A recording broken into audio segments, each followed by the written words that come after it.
Chapter 1774, Initial Appearance in a Foreign Region. Lucky old cat. Since NPCs were in charge of building the teleportation gate at the central plaza, after Xiaofan paid the necessary fees, construction took less than 10 minutes. As the pitch-black barrier enveloping the central plaza disappeared, a 6-meter-tall stone gate inside came into view. The ground around the gate had all sorts of divine runes and magic arrays carved into it, which increased the mana density at the central plaza slightly. Currently, a large number of players had gathered around the central plaza, their eyes filled with interest as they looked at the teleportation gate. Some adventurer teams couldn't hold back their curiosity and directly teleported to the 3 border fortresses the teleportation gate connected to. When Xiaofan's expedition team arrived at the central plaza, it immediately attracted the attention of every player there. Now that Asura had become the master of Cold Wind City, no power in Cold Wind City dared oppose the adventurer team anymore. Only those seeking to halt their development in Cold Wind City would go against Asura now. Following Xiaofan's arrangement, Asura's expedition team started teleporting to the snow ruin in batches. What's Asura trying to do with so many players? Didn't you see that they teleported to the snow ruin? Moreover, there are quite a few low-leveled lifestyle players in the team. I guess that they plan to develop in another region city. Crap. Asura is too amazing. It's already trying to expand to another city? With this, the guilds of Cold Wind City will fall even further behind Asura. I know, right? I heard that some of the smaller guilds have already disbanded in order to join the Asura adventurer team. Asura's recruitment standard is very high. Although I've reached the trial tower's 4th floor already, I was still deemed too weak when I tried applying. Right now, I can only slowly improve my ranking in the Adventurer Alliance. While the bystanders at the central plaza were discussing the Asura adventurer team, Xiaofan's group had arrived at the Snow Ruins main hall. Once everyone was present, Xiaofan used the hero's key and teleported 500 players to the other end of the primordial teleportation magic array. As for everyone else, they teleported there using the teleportation entry permit. When everyone opened their eyes again, they had already arrived inside an abandoned shrine. The shrine was so dilapidated that snowy white clouds peeked through the many holes in the roof. Meanwhile, this shrine was located at the other end of the snow rift. System, congratulations. You have arrived in the Frozen City region. We made it over, just like that.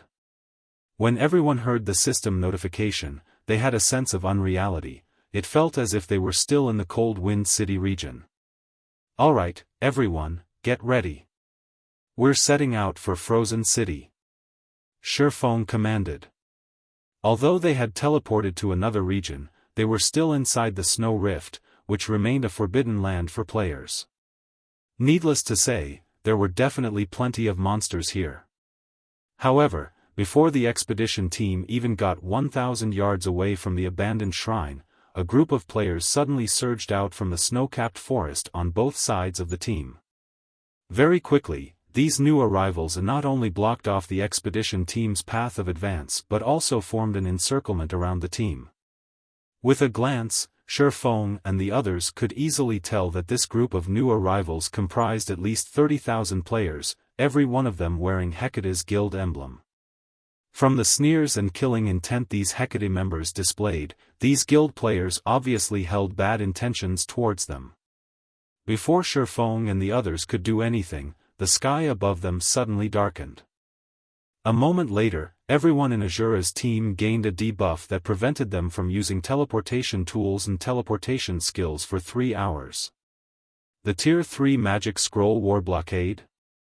Xiaofan could not help but frown as he looked at the debuff on him. Commander, this is bad. They clearly came prepared. Right now, we can't even use instantaneous movement magic scrolls to leave this place, Yenya said, an ugly expression on her face as she looked at the Hecate members surrounding them. Their opponent outnumbered them by too much. Moreover, these Hecate members were all very well equipped. Even the weakest piece of equipment on them was level 50 mysterious iron rank. As for their levels, they were all at least level 53. Quite a few of them also radiated a chilling aura. These players were evidently experts that had fought on many battlefields. Most likely, they were not the slightest bit weaker than herself and the other Tier 2 experts of Asura. Meanwhile, the 20-plus players standing at the forefront of the guild's lineup even felt lethal to Yenya. As Hecate's army drew closer, Asura's members grew anxious. At this time, a berserker clad in dark blue armor walked out from Hecate's army. Looking at Xiaofan and the others, the berserker laughed loudly, ha ha ha.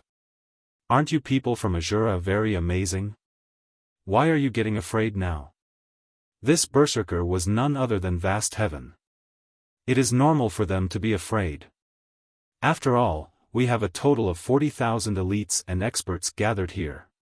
What could they possibly do with their measly 700 players, said a slim man clad in dark grey mage robes, standing beside Vast Heaven, chuckling.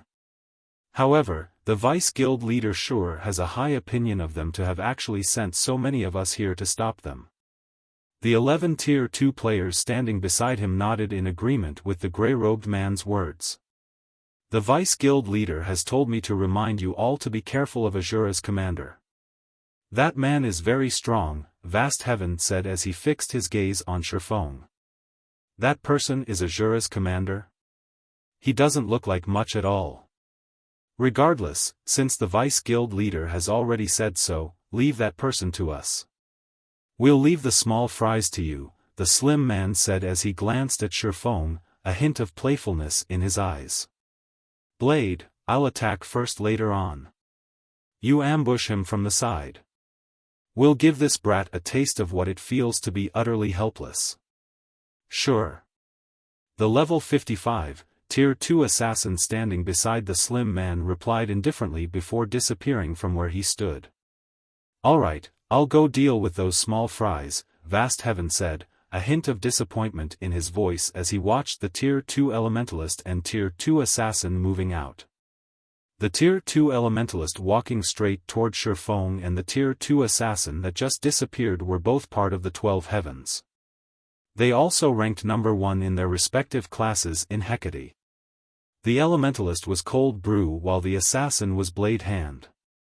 Either of them could defeat him easily. Working together would amplify the combat power they could display by multiple times, hence, instantly killing a Tier 2 player would be child's play for them. At this point, Hecate's other members had also started slowly closing in on Asura's members. Facing such a force, even Yenya, who was a Tier 2 player, could not help but gulp. As for the other experts of Asura, they were already breaking out in a cold sweat. After all, this was the first time they were going up against such a massive force. Resisting the horrific aura and pressure Hecate's army projected was deeply ingrained, yet in such a situation, they could only watch the guild players draw near. We're doomed. Hecate is too ruthless. We have only 700 people on our side, yet they actually dispatched so many elite and expert players to deal with us. The members of Asura's expedition team panicked as Hecate's members closed in on them. When less than 100 yards separated the two sides, Cold Brew smiled as he looked at Xiaofan. He then chuckled and said, "You guys were pretty good at the snow ruin before, to have actually claimed the hero mode's first clear and snatched our guild's cold wind city. It's a pity that, instead of meekly staying and ruling that backwater city of yours, you even dared to come running over to this place. Well? Tell me how you want to die." Everyone relied on their own capabilities to struggle for Cold Wind City. Is there a need to call it snatching? Looking at Cold Brew slowly approaching him, Xiaofan smiled and said, "Moreover, in Cold Wind City, it was clearly you guys that started attacking us first. During this time, you people from Hecate have even ambushed and killed over 400 members of our adventurer team, causing us to suffer severe losses. Today, I'll use this opportunity to claim full compensation from you." Ha ha ha. You want to take revenge on us? Cold Brew laughed loudly. Our guild had countless enemies. Unfortunately, we annihilated every one of them in the end. How will your Asura adventurer team take revenge on us? As soon as Cold Brew said so, the large group of experts behind him sprang into action. Like a pack of fierce tigers, they surged towards Asura's members. We'll take revenge like this. Xiaofan replied, plucking a scroll and the evil god's eye from his bag. He then unfurled the Tier 3 large-scale destruction magic scroll Purgatory Flames and used the evil god's eye's world power on it. Burn. Purgatory Flames. Chapter 1775, Nightmares Beginning. In the Narrow Valley. As Xiaofan completed the Tier 3 magic scroll's incantation, 3 crimson magic arrays appeared beneath and circled Xiaofan's feet. Immediately after, the ground started to tremble, extending forward and away from Xiaofan. Even Hecate's members, who stood over 50 yards away, felt the intense quaking. Damn it! It's a large-scale destruction spell. Everyone, dodge! Cold Brew panicked when he noticed a torrent of mana surge toward Xiaofan. However, the magic scroll Xiaofan had used had a very short channeling time. By the time Hecate's members had noticed it, the 3 crimson magic arrays formation had completed. In the next moment, a gigantic, flaming phoenix, with a wingspan of easily over 100 meters, appeared above Xiaofan. The heat the phoenix radiated melted the snow around it. Boom! With a screech, the phoenix flapped its wings once and disappeared, sundering the space it had occupied. In the blink of an eye, the phoenix arrived before Hecate's army. Seeing the approaching avian, horror flashed on the faces of Hecate's members. At the same time, thoughts of escape flooded their minds. However, compared to the phoenix's speed, Hecate's members were little more than snails. Wherever the phoenix passed, a sea of fire followed. When Vast Heaven, who led the charge against Asura's members, saw the flames, his eyes widened in shock. With a frustrated gaze, he turned towards Xiaofan as the fire devoured him, his HP falling to 0 instantly as his body turned to ash. After Vast Heaven disappeared, an item took his place. If these flames even killed a Tier 2 player like Vast Heaven upon contact, Hecate's Tier 1 players didn't have a chance of survival. Agonized screams echoed throughout the valley. Asura! Cold Brew's expression darkened as he glared at the phoenix as it flew past him. Due to the valley's narrow terrain, the single attack had claimed more than 3,000 Hecate members. 4 of the 12 heavens, who weren't adept at protecting themselves, had died as well. The loss Hecate just suffered was egregious. Everyone, charge! Let's teach Hecate's members that if they target our adventurer team, they'll have to pay in blood. Xiaofan commanded through the team chat as the phoenix disappeared. Asura will fully compensate you for any losses you suffer today. Against an army of 40,000 elite and expert players, even a 100-man, Tier 2 team would fall. After all, players had limited stamina. Furthermore, Hecate had come prepared for this ambush.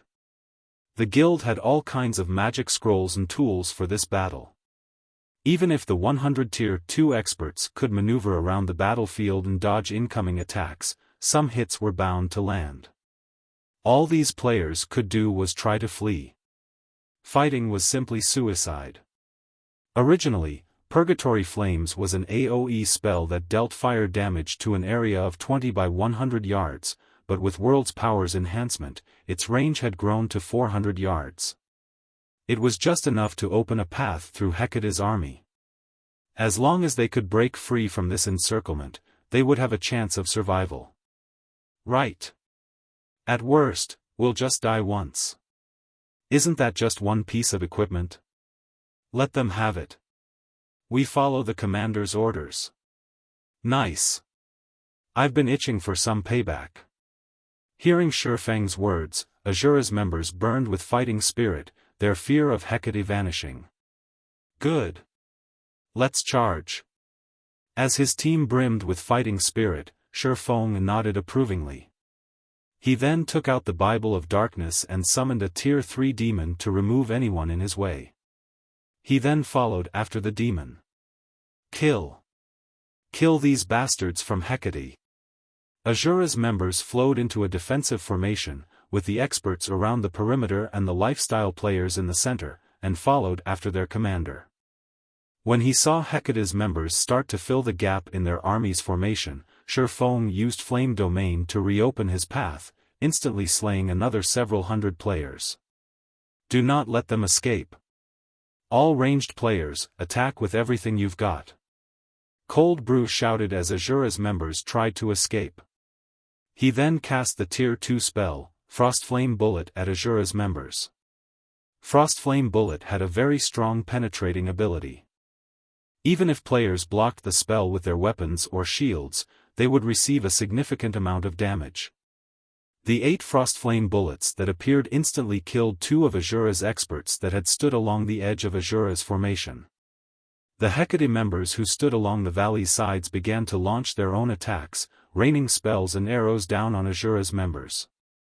Although Asura's members did their best to block these attacks, there were just too many, and some got past their defenses, plowing into these players. Asura's expedition team had lost over 30 players after a single intense bombardment from Hecate's players. The difference in strength was clear for all to see. As Hecate's members prepared to launch a second wave, Unyielding displayed her strength.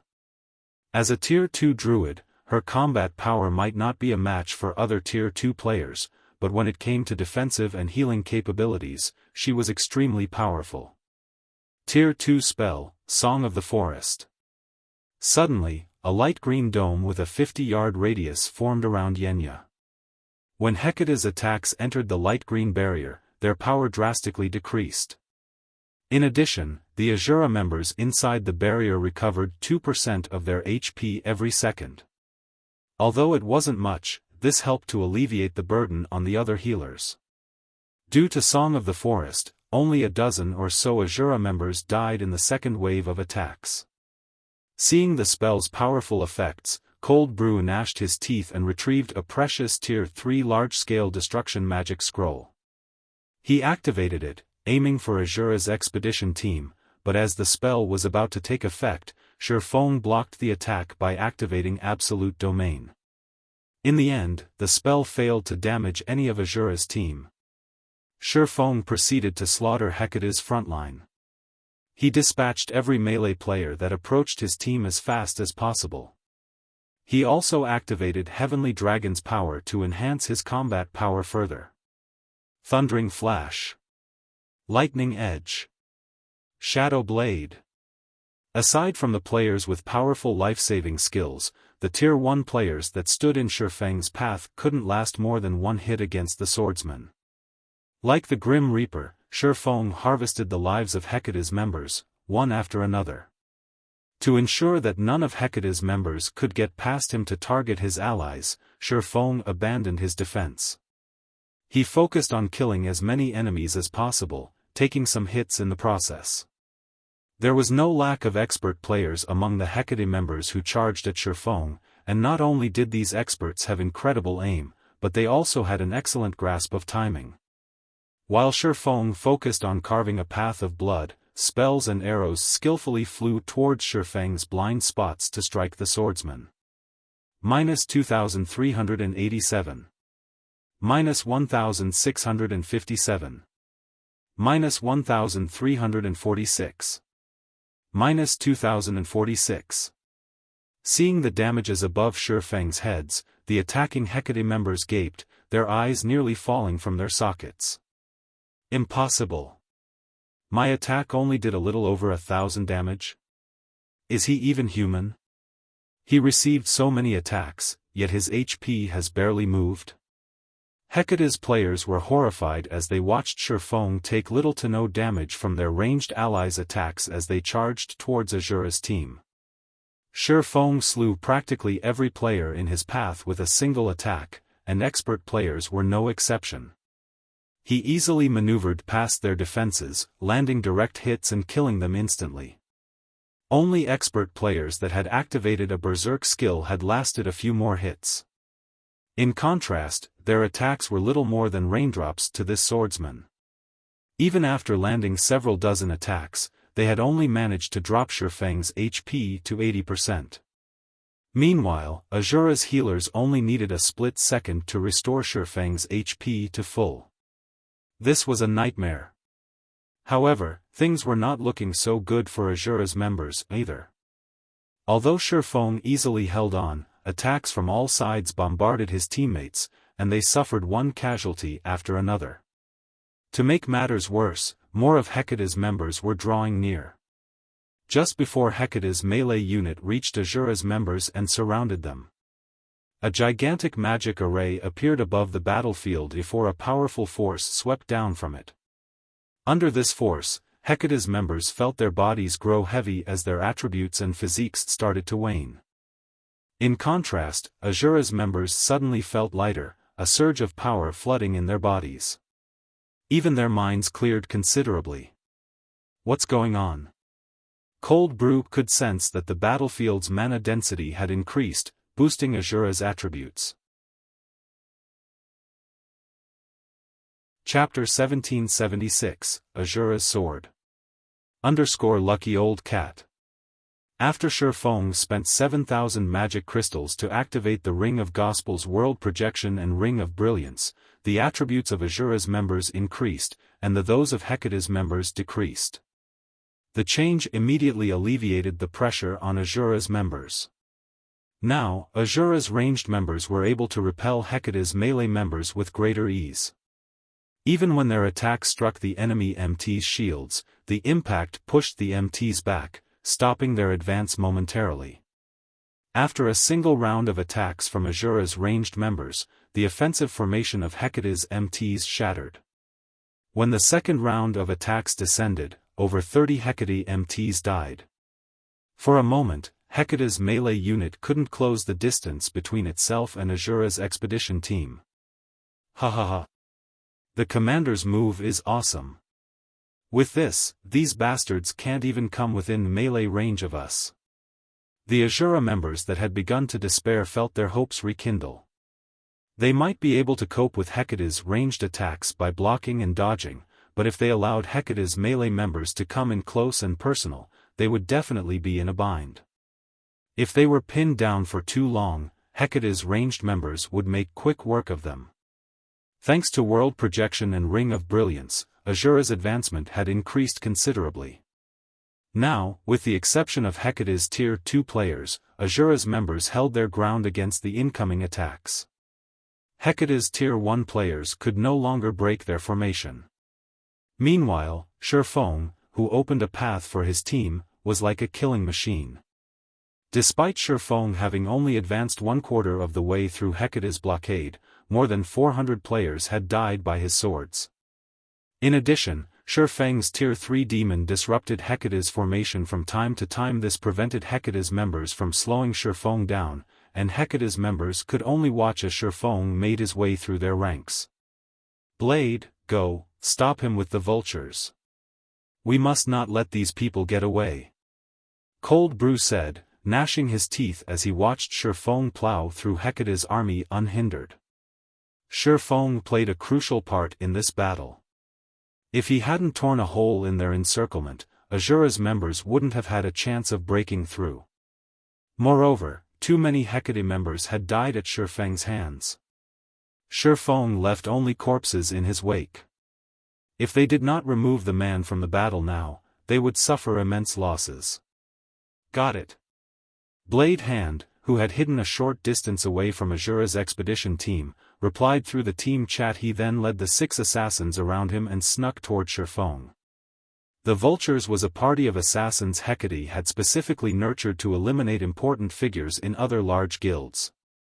The Vultures had successfully assassinated the upper echelons of super first-rate guilds in the past.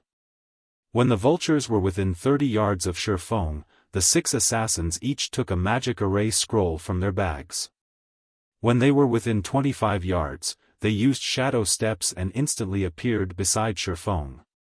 Seal. The vultures moved extremely quickly and simultaneously unfurled the magic array scrolls in their hands. However, Shifeng's response was also swift. He instantly knew what these newcomers intended to do. Immediately, he began brandishing his swords.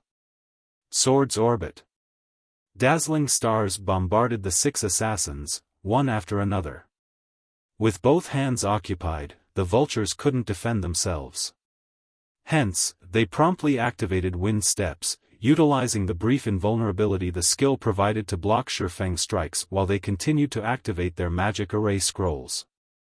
Suddenly, a magic array formed beneath Shifeng's feet. He then felt a powerful gravitational pull as chains emerged from the magic array and wrapped around his body, reducing his basic attributes, movement speed, and attack speed by 60%. Moreover, a magic barrier formed around him, blade hand, and the vultures, sealing them off from the outside world. No attack spells or healing spells would be able to get through this barrier. Die. Blade hand appeared behind Shifeng, slashing his 2 daggers at the swordsman while he activated his berserk skill.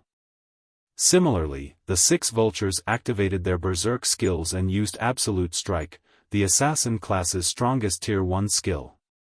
Since the attacks had been launched from such a close range and Shifeng's attributes and speed had been drastically reduced, he couldn't defend himself in time.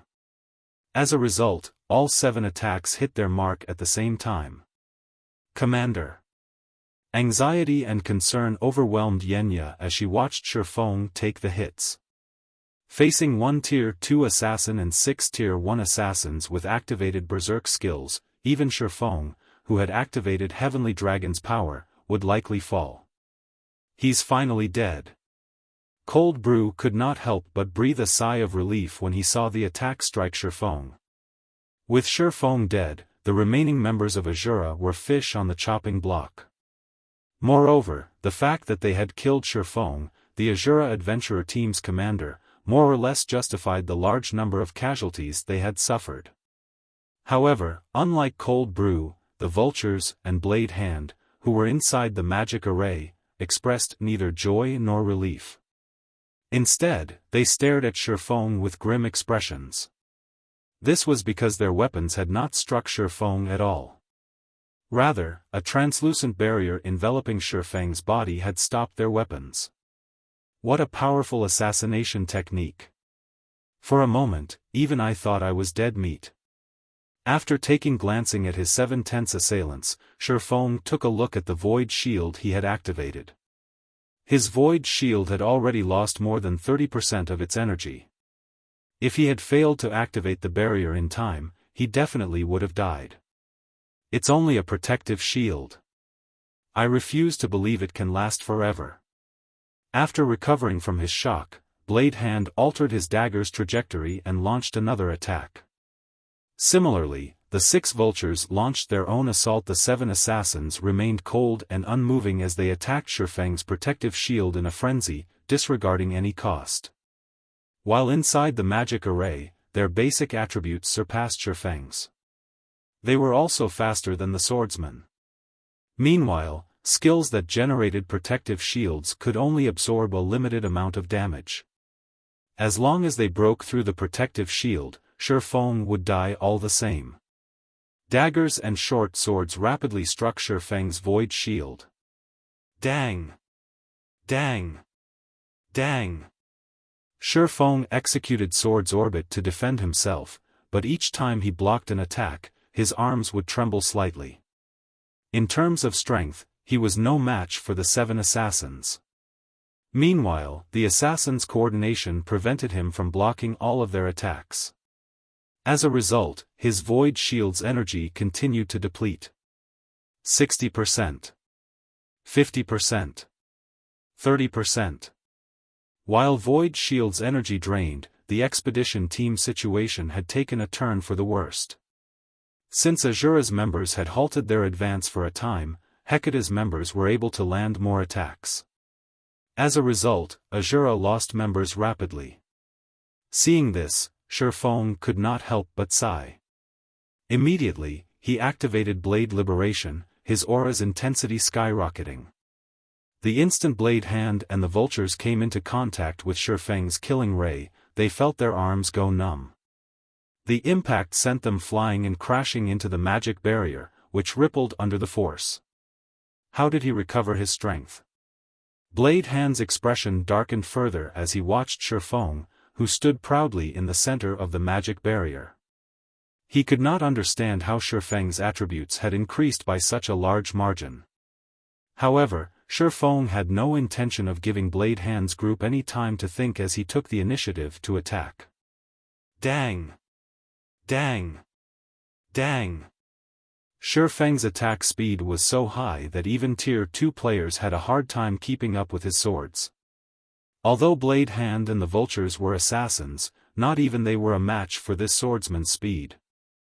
They had to rely on their instincts to block Xiaofang's swords. The 7 assassins knew that they were pushing themselves to their limits. Yet, every time their daggers or short swords came into contact with Xiaofang's swords, an intense feedback coursed through their arms. The resulting impact was so powerful that they were even forced to retreat by several steps. Eventually, they could no longer keep up and were forced to use Vanish, temporarily negating Xiaofang's attacks. Using the brief invulnerability, they launched a suicidal attack. The reckless assault instantly shattered Xiaofang's void shield and slightly lowered his HP. Seeing that they had finally dealt damage, Blade Hand and the vultures regained a little hope. Immediately, the 7 assassins disregarded defense and launched another reckless assault. However, just as their attacks were about to strike Xiaofan, their target split into 2 identical copies. Phantom kill. Blade Hand and the vultures were dumbfounded, but since their brief invulnerability was still active, they thrust their blades at the 2 copies. However, with the 7 assassins' attacks divided and the fact that Xiaofan had an absurd amount of HP in defense, the assassins failed to kill either of Xiaofang's copies. When the 7 assassins' temporary invulnerability ended, Xiaofan and his doppelganger simultaneously activated Shadow Blade, sending 20 strikes flying at the assassins. There was little space for players to move around inside the magic barrier, and as a result, 5 of the 7 assassins were killed instantly. Xiaofan and his doppelganger then executed Purgatory Pentaslash, each bombarding the 2 remaining assassins with 5 slashes. The power of each slash grew stronger than the last, and by the time Xiaofan and his doppelganger landed their 5th hit, their opponents were paralyzed. Suddenly, a streak of blue light cut down Blade Hand and the last vulture. This time, the 2 assassins were powerless. When the streak of light cut through the 2 assassins' leather armor, both were thrown into the magic barrier, staring with widened eyes as they died. They simply could not bring themselves to believe that some commander of a measly adventurer team had turned the tables on Hecate's vultures, who were powerful enough to make the various large guilds tremble with fear. Although Blade Hand wanted to say something, his HP had reached 0. His vision faded to black as his body transformed into a streak of light and disappeared, leaving behind a piece of equipment shortly after. The magic barrier around Xiaofan shattered and vanished. Chapter 1777, Scourge. Lucky Old Cat. Along with the magic barrier's disappearance, Hecate's members, who were slowly closing in on Asura's members, could not help being stunned. Everyone in Hecate knew of the vultures. The group was second only to the guild's pride, the 12 Heavens, in terms of strength. When it came to fame, the vultures were far more renowned than the 12 Heavens because the vultures had killed many people in the upper echelons of first-rate guilds before and even someone in the upper echelon of a super first-rate guild. Moreover, Blade Hand, Hecate's number 1 assassin, had even led the assault on Xiaofan this time. Yet, after fighting for just a little over 10 seconds, all 7 of the vultures actually got killed. He's not dead, even after all that? A hint of fear flashed across Cold Brew's eyes as he watched Xiaofan collect the items dropped by Blade Hand and the vultures. Although he had long since known that Xiaofan was very strong, he hadn't thought the swordsman was this strong. Gritting his teeth, Cold Brew immediately commanded, "Everyone nearby, listen up." Stop Asura's commander at all costs. He has already used up all his trump cards. We cannot let him get away, no matter what. I will reward 4 pieces of level 50 fine gold equipment or 1 level 50 dark gold weapon to whoever manages to kill him. With such strength, if they allowed Xiaofan to develop freely, he would undoubtedly become a scourge on Hecate in the future. Only by killing Xiaofan once now and damaging his vigor would they be able to disrupt Xiaofang's development. Moreover, it wasn't very easy to hunt down and encircle players out in the field. They had succeeded this time only because Xiaofan had not been prepared. After today, they definitely wouldn't find another good opportunity like this to strike at Xiaofan in the future. Anyhow, the sudden boost in Xiaofang's attributes definitely wouldn't last long. Once they outlasted its duration, victory would be theirs for the taking. Kill. Meanwhile, when Hecate's members heard the reward Cold Brew was offering, their eyes promptly turned bloodshot. The guild had precious few level 50 fine gold weapons, much less level 50 dark gold weapons. If they could get their hands on one, it would definitely boost their combat power significantly. Following which, the Hecate members that were previously drawing closer to Asura's members suddenly changed course for Xiaofan. Dozens of melee players swarmed Xiaofan simultaneously. Spells and skills also flew at him one after another. Seeing this, Xiaofan swung Killing Ray lightly. Summon Lightning. Suddenly, with Xiaofan as the center, countless streaks of lightning spread out into his surroundings. As he was still under the effects of twofold berserk, every player that came into contact with the lightning strikes were killed, their bodies becoming piles of ash on the ground. Before the might of this attack, Hecate's members, who were fired up with bloodlust, instantly cooled down, their charge coming to an abrupt halt. Sure enough, there are still too many people. Xiaofan paid no attention to the Hecate members that had stopped approaching him. Instead, he shifted his gaze to his teammates, who were currently fighting a heated battle. Although the Ring of Gospel's skills had helped Asura's members significantly, the disadvantage in numbers was simply too massive. Now, less than half of the Asura expedition team remained alive. Xiaofan then turned to look at the snow-capped forest a little over 1,000 yards away. I have no choice but to try. Just as Cold Brew had expected, Xiaofan was already running on fumes right now. Twofold Berserk was his final trump card. Once he activated it, either his enemies died or he did. If he could get his team into the forest and utilize the terrain, hiding would be a snap. At that time, Hecate's members would no longer be able to surround them easily. Following which, Xiaofan used his final trump card, Forbidden Domain. Suddenly, grey fog spread out from Xiaofang's body and enveloped the path ahead of him, extending to the snow-capped forest.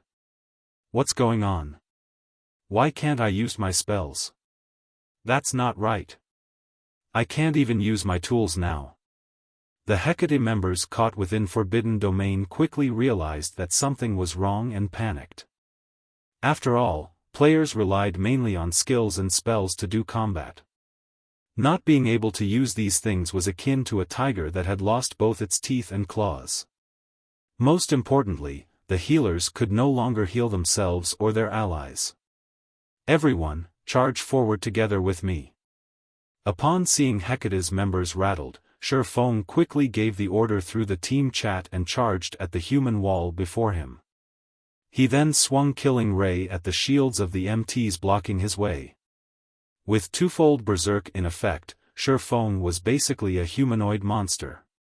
Just one attack was enough to send several MTs flying over a dozen yards away. Then, he followed up with Dragon Breath, tearing open the path that Hecate's members had refilled just recently. Although Hecate's members did their best to reorganize their formation, having been silenced, they were no different from paper before Xiaofan. Every player that stood in his path would be sent flying before transforming into a streak of light and disappearing. Nobody could stop him at all. Asura's members became hot-blooded at the sight of Xiaofan harvesting the lives of their enemies so effortlessly. They followed after him with renewed vigor. Although Hecate's members tried to prevent the adventurer team from advancing, the difference in combat power was simply too massive. Without any healing, Hecate's melee players fell quickly to Asura's members in just 2 or 3 moves. In the end, the guild players could only watch as the remains of Asura's expedition team entered the snow-capped forest. Boss Brew, Asura's members have escaped into the forest. Should we continue giving chase? A level 54 ranger asked as he looked at the nearby forest. No, we're retreating. The terrain inside the forest is too complex. Launching a search there will be too difficult. We might even get ambushed by them if we charge in recklessly, Cold Brew said, shaking his head. He then sent a fierce glance at the forest Xiaofan had disappeared into as he said, we have plenty of time to deal with them in the future. Frozen City isn't a place they can easily survive in. Following which, Hecate's members all used their return scrolls and returned to Frozen City. Meanwhile, news of Hecate's failed encirclement soon entered the ears of the various guilds of Frozen City and set off quite a commotion among the upper echelons of these guilds. Many guilds in Frozen City even held emergency meetings over this matter. Ha ha ha. This Asura adventurer team sure is amazing. It actually managed to make Hecate eat a loss. This adventurer team is quite good. Have someone try to make contact with it. For a time, the various guilds of Frozen City did their best to find out more about the Asura adventurer team. Hecate was the ruling guild of Frozen City. Although the guild had yet to actually take control of the city, nobody in Frozen City dared to oppose the guild. Now that an adventurer team capable of inflicting such a huge loss on Hecate had appeared, how could the various guilds not feel shocked by this matter? Aside from Frozen City's guilds, the top-ranking adventurer teams of the city also obtained news of Hecate's failure through their own sources. A level 54 assassin suddenly entered one of Frozen City's high-class bars with hurried steps. Commander, something big just happened. Hecate dispatched 40,000 elites and experts to ambush an adventurer team, the level 54 assassin announced as he took a seat in front of a middle-aged man, who was currently enjoying some wine in a corner of the bar. This middle-aged man was Brilliant Heaven, the commander of the Frost Lion adventurer team, Frozen City's second-best adventurer team. With great enthusiasm, the level 54 assassin continued, what do you think the outcome was? What else could it be? With a force of 40,000 elites and experts, you can even wipe out some of the large guilds in Frozen City, Brilliant Heaven replied disinterestedly. You guessed wrong. Hecate failed. I also heard that Hecate lost several thousand members as well, the level 54 assassin said, shaking his head. Several thousand? Which adventurer team did Hecate target? Even White Soul, the current #1 adventurer team, doesn't have this kind of capability. Brilliant Heaven could not help but be surprised by the assassin's words. No. Based on some insider information from Hecate, it seems this adventurer team came from another region, the level 54 assassin said. Another region? What's it called? How many people did they send over? Several tens of thousands? Brilliant Heaven's curiosity was now piqued despite himself. It seems the adventurer team is called Asura, and it sent roughly 700 people over this time, the level 54 assassin said after taking another look at the message he received previously. Moreover, I heard that Asura's commander killed the vultures and Blade Hand all by himself. 700? And their commander killed the vultures and Blade Hand by himself? Upon hearing the assassin's words, Brilliant Heaven could not help wondering whether the assassin was drunk. However, the assassin had spoken very clearly and seriously. If that is true, then I'm afraid Frozen City will soon have a new ruler. Chapter 1778, Famous. Lucky Old Cat. After Xiaofan got his team away from Hecate, he split the surviving Asura members into small groups and had them enter Frozen City while wearing cloaks, to start collecting information regarding the city. As for Xiaofan himself, he and Yenya made their way straight to Frozen City's city hall. "Commander, this city is flourishing. It can already rival the capitals of kingdoms back on the continent of God's domain." Yenya was very surprised as she looked at the street outside through the advanced horse carriage's windows. As they made their way to the city hall, she saw plenty of players hawking their wares on the sidewalks. Unlike Cold Wind City, though, the majority of these hawkers were lifestyle players. These players sold level 50 weapons and equipment, and the weakest piece of equipment was bronze rank, while the better ones were even secret silver rank. Such a scene could not be found in Cold Wind City. Also, plenty of player-operated shops lined the streets. Frozen City's prosperity could definitely rival that of a kingdom's capital. Moreover, compared to the level and equipment standard of Cold Wind City's players, the players here were obviously superior.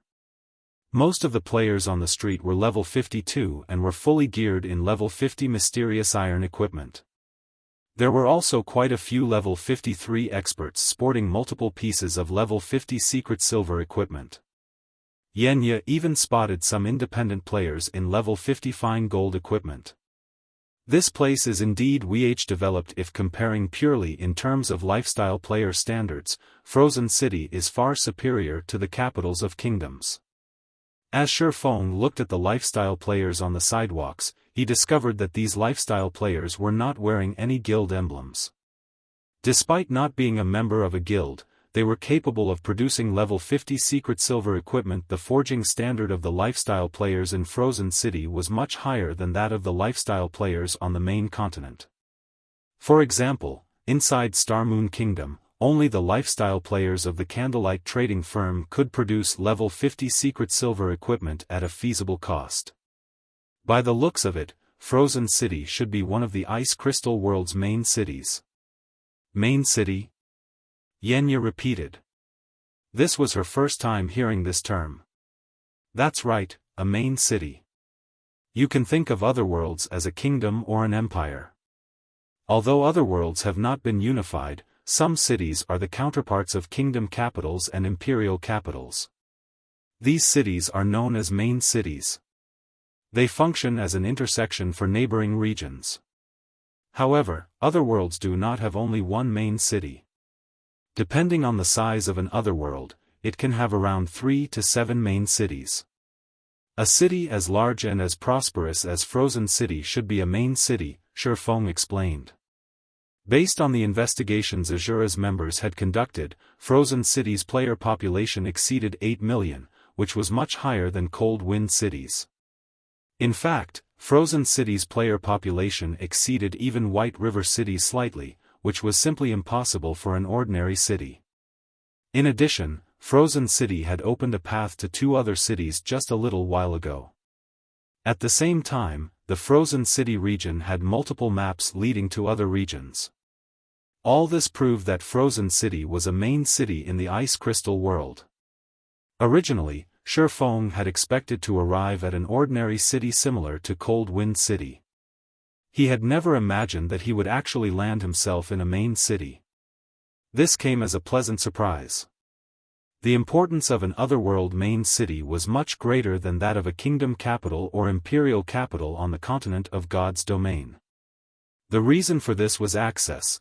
Players in most ordinary cities in otherworlds had to transit a main city in order to travel to other ordinary cities.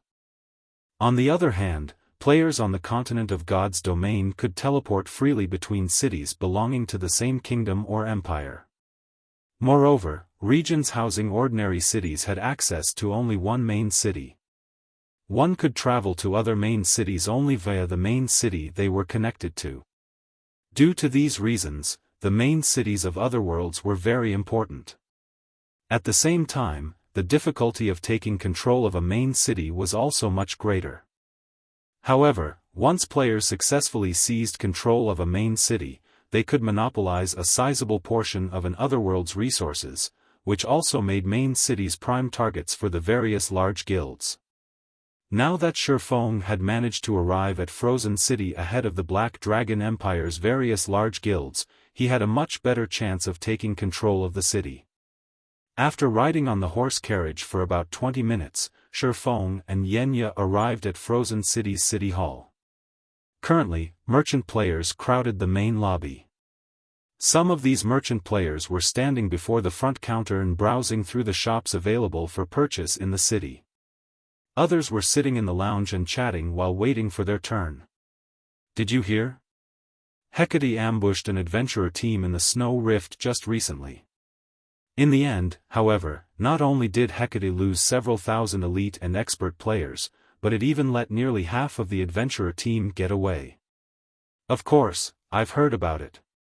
I also know that the targeted adventurer team is called Asura and that it's an adventurer team that came from Cold Wind City, a city that Hecate is trying to occupy. This Asura adventurer team sure is amazing. It actually managed to deal such a grievous blow to Hecate. I also heard that Asura's commander is an absolute monster that's 3 meters tall and has arms several times thicker than my thighs. He managed to wipe out the vultures and kill several thousand elite and expert members of Hecate all by himself.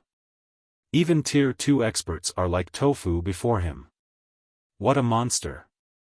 It's no wonder even the vultures got annihilated. Commander, they seem to be talking about you, Yenya, who overheard the conversation of some resting players, giggled as she sneaked a glance at Xiaofan. Am I that gigantic? Xiaofan could not help being flabbergasted by the conversation of these players. The rumors about him were growing increasingly ridiculous. Hecate's ambush this time had indeed dealt a severe blow to Asura's expedition team. However, Asura had also gained a considerable harvest from the ambush, and this harvest came in the form of free promotion. After all, Hecate had caused quite a commotion when it dispatched an army of 40,000 players to hunt a single adventurer team. The fact that the guild returned in failure only served to garner even more attention from the general populace. At this point, practically every player in Frozen City had heard about the Asura adventurer team already. After Xiaofan arrived on the second-floor hall of the City Hall, he revealed his City Protector title. Lord Protector, how may I be of service to you today? An NPC senior administrator promptly walked over to greet Xiaofan. I wish to purchase a plot of land in the city, Xiaofan said. Alright, these are the available lands in our city right now, the senior administrator said as he took out a map of Frozen City. Green and red markers dotted the map, with the green markers signifying ownerless lands, and the red markers signifying owned lands. Looking at the city map, Xiaofan could not help but smile. Sure enough, the lands around that street are still untouched, Xiaofan thought as he looked at a section of the city that was all green. Labeled the Old City District, this section was located in the outer area of the city, and it would seem that nobody was interested in purchasing the lands there. After all this time since the launch of God's Domain, the important lands of NPC cities, whether on the main continent of God's Domain or in other worlds, had already been bought by the various guilds. No good locations would be left unclaimed. However, the NPC cities in other worlds were slightly different, particularly the old city districts of the main cities. In other worlds, only main cities had access to other main cities. This was like how teleportation between countries was limited to the capitals. Players needed to travel to the capital in order to teleport to another country.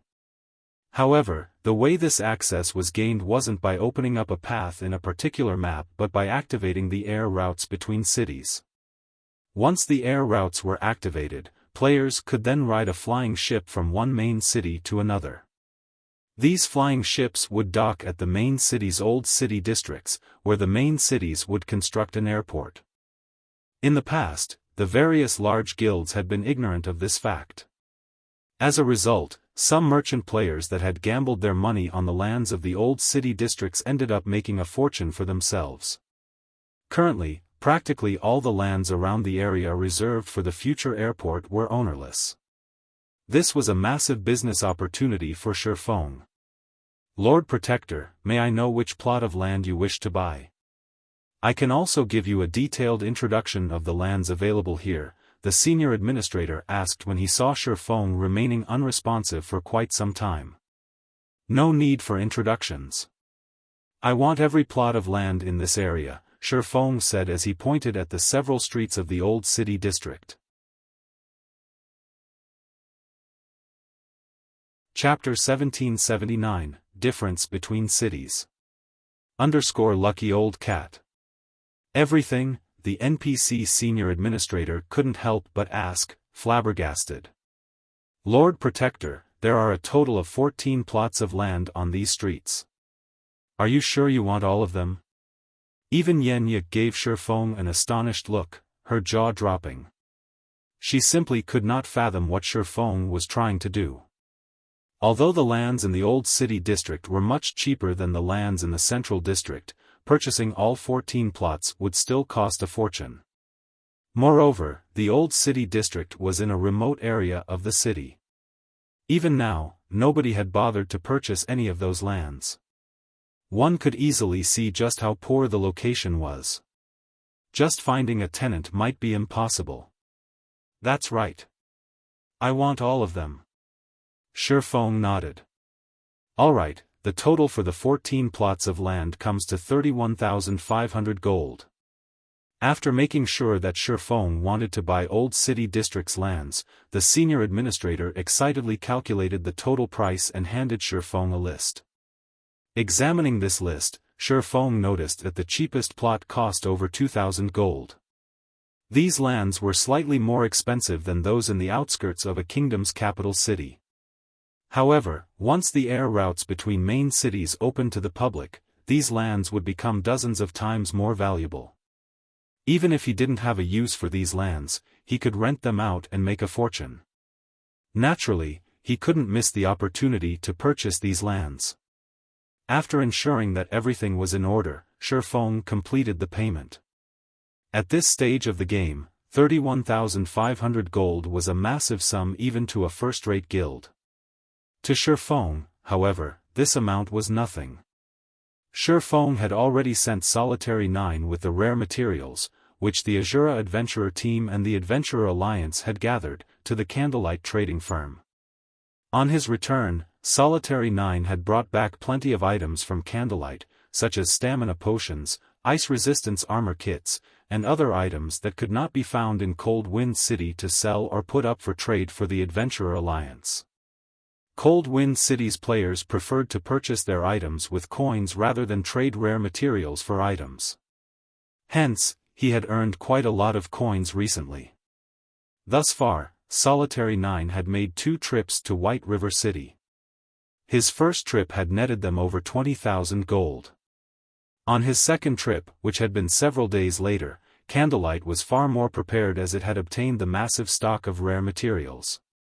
As a result, the items Solitary 9 had returned to Cold Wind City with on his second trip had netted them over 60,000 gold in profit. Now, Xiaofang's pockets were heavy with coins. It was a pity that Asura and Zero Wing couldn't afford such shipments every day. After all, there were only so many players in Cold Wind City. There was a limit to the market's appetite. By Xiaofang's estimates, it would take the city's players at least 4 to 5 days to digest all of the items. In other words, he could only earn a fortune once every 4 or 5 days. Before Xiaofan had left Cold Wind City, he had spent 10,000 gold on the teleportation gate's construction. He had also left 10,000 gold behind for Asura and the Adventurer Alliance's development. He still had over 60,000 gold on hand. However, while 60,000 gold might seem significant, it wasn't enough for Xiaofan to accomplish anything.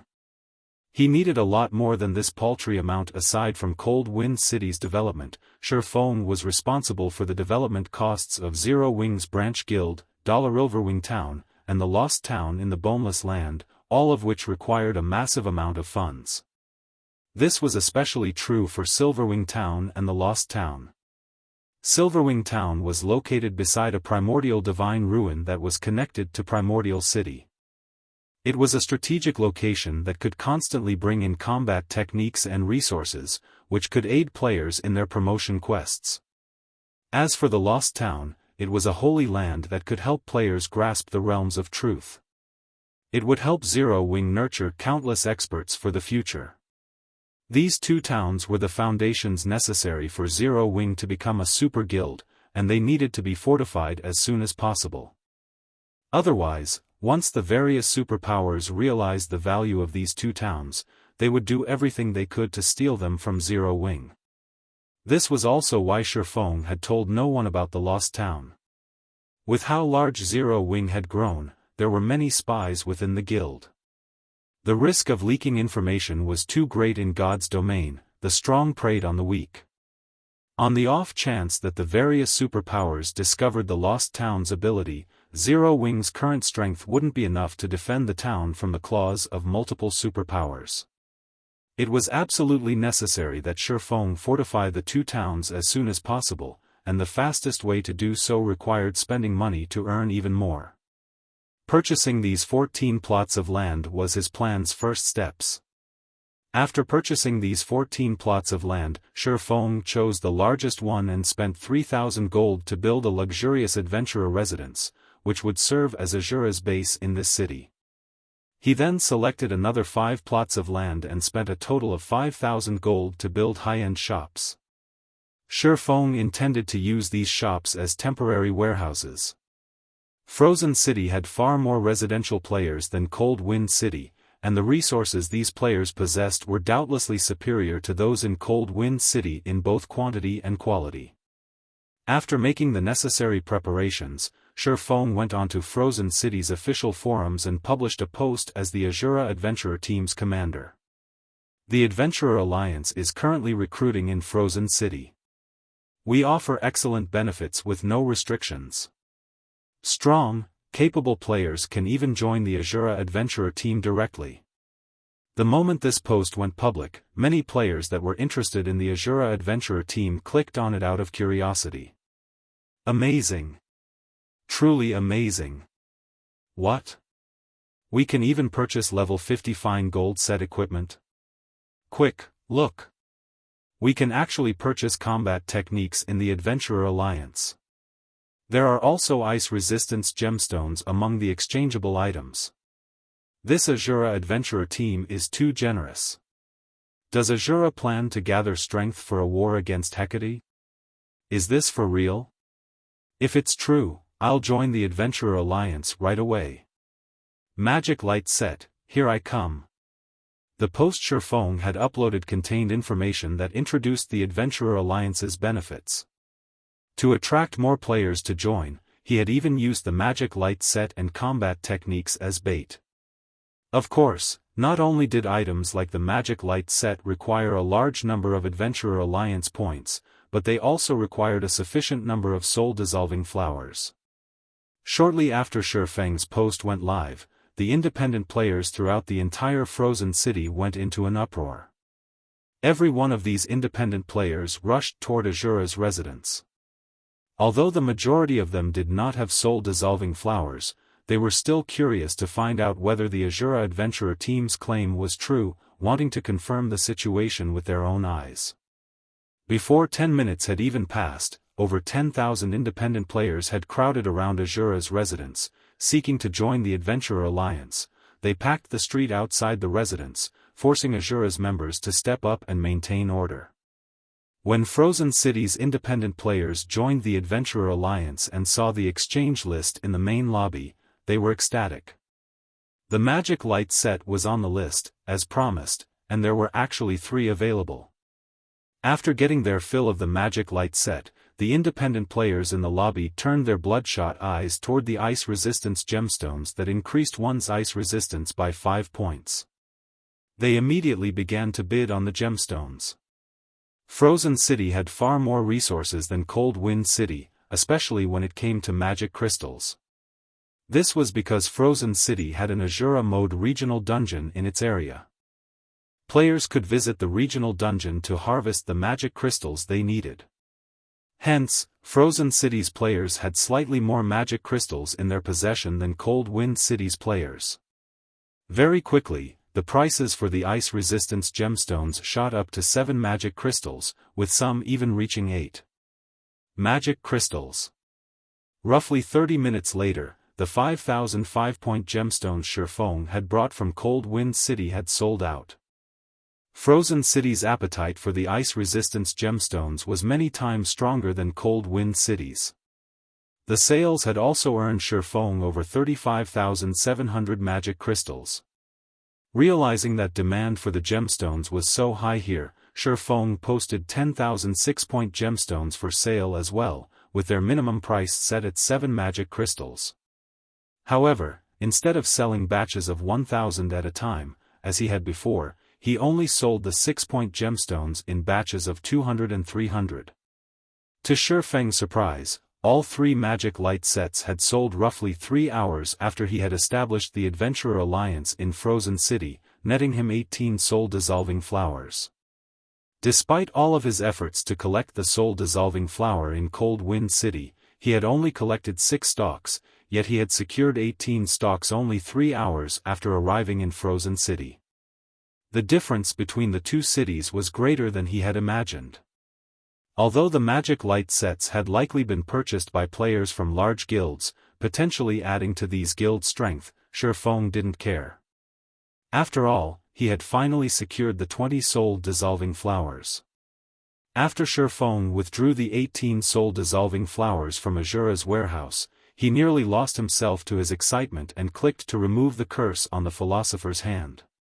Fortunately, he managed to suppress his elation and found a private room in the residence. Only after ensuring that he was alone did he retrieve the crystalline hand from his bag. System, it has been detected that you have 20 soul-dissolving flowers. Do you wish to remove the curse on the Philosopher's Hand? Seeing the system notification, Xiaofan clicked accept without hesitation. Chapter 1780, Initial Unsealing of a Legendary Item. Lucky Old Cat. The instant Xiaofan chose to remove the curse, the crystalline, skeletal hand released a purplish gold glow that lit up the entire room. The mana density in the room also started to rise at a rapid rate. Amazing! So, this is the power of the Philosopher's Hand? Xiaofan was unprecedentedly calm as a white mist surrounded him. Shortly after, the mist-turned mana gradually took liquid form. A globe of liquid mana then formed before Xiaofan. A moment later, a scene began to play in the mana globe. The footage showed a world enveloped in fire. The world's sky was covered in dense, dark clouds, and from time to time, a tower of flame would rise into the sky. Meanwhile, white flames danced on flowing, white-hot magma in this world's center. The flames were so hot that they even distorted space around them. However, Xiaofan could faintly see a gigantic gate in the center of the white-hot flames. In addition, a massive, crimson figure paced inside the flames. The figure wielded a trident that seemed to be the ruler of the surrounding flames. After 1 minute of the footage, it disappeared. The room gradually returned to its original state, and the Philosopher's Hand quietly hovered before Xiaofan. However, the item was now decorated in carved, divine runes. The Philosopher's Hand's attributes had also undergone significant changes. Cursed Philosopher's Hand, legendary rank item. As the creator of the Philosopher's Hand failed to complete his wish before death, the creator's soul had attached itself to the Philosopher's Hand and cursed it to lose all of its power. As soul-dissolving flowers had been used on the Philosopher's Hand, the creator's soul had received soul guidance. As a result, the curse has been weakened slightly. Additional skill dash. Philosopher's Soul offers players guidance for 1 hour when crafting items. Cooldown, 3 hours. What an amazing skill.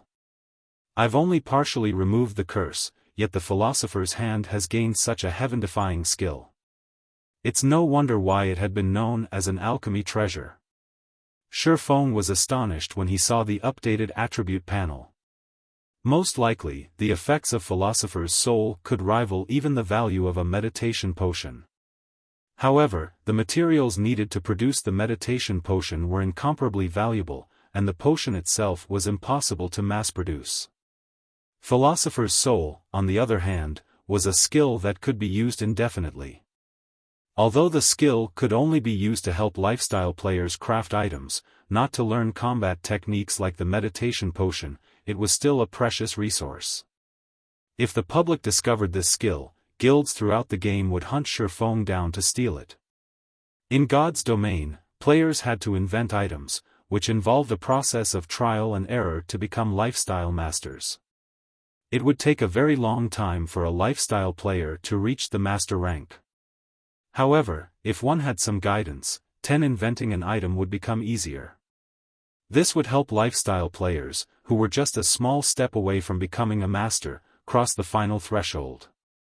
After just partially dissolving the curse on the philosopher's hand, it offered such a powerful skill.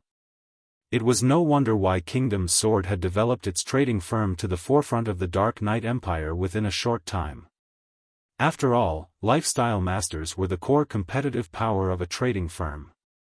This outcome made Xiaofan even more eager to complete this epic-ranked main storyline quest and obtain the complete Philosopher's Hand. However, the World Forest's location is a big problem. As Xiaofan recalled the scene the mana ball had displayed, frowning.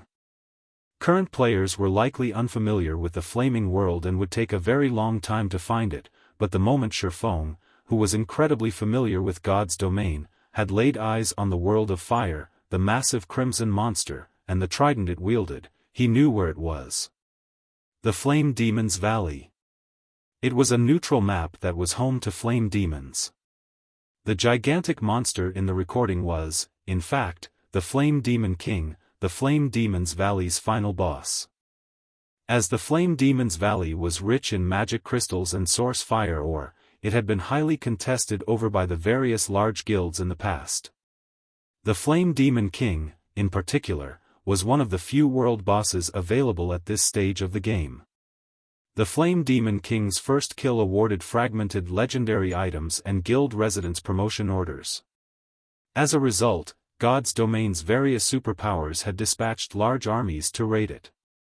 Unfortunately, every guild that had tried to raid the world boss had returned in failure. The Flame Demon King had only been level 83 back then. The various superpowers expedition team members had, on average, been over level 80.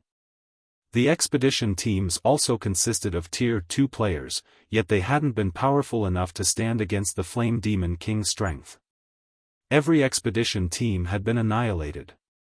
Only after players had reached level 100 and obtained their Tier 3 classes did they finally defeat the Flame Demon King. Meanwhile, the main reason that level 80+ players had failed to defeat the Demon King was the Flame Demon's Valley's intense environment. The area the Flame Demon King occupied was so hot that players would rapidly lose HP even in full fire resistance equipment and with advanced fire resistance potions.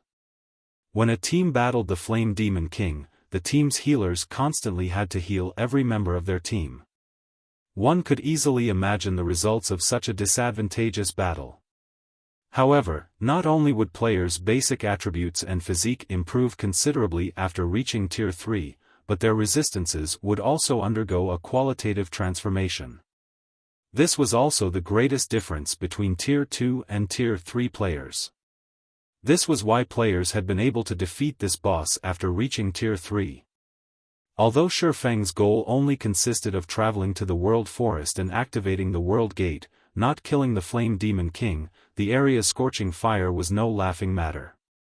Even if he consumed an advanced fire resistance potion, he wouldn't last more than 20 seconds in the severe environment without a healer.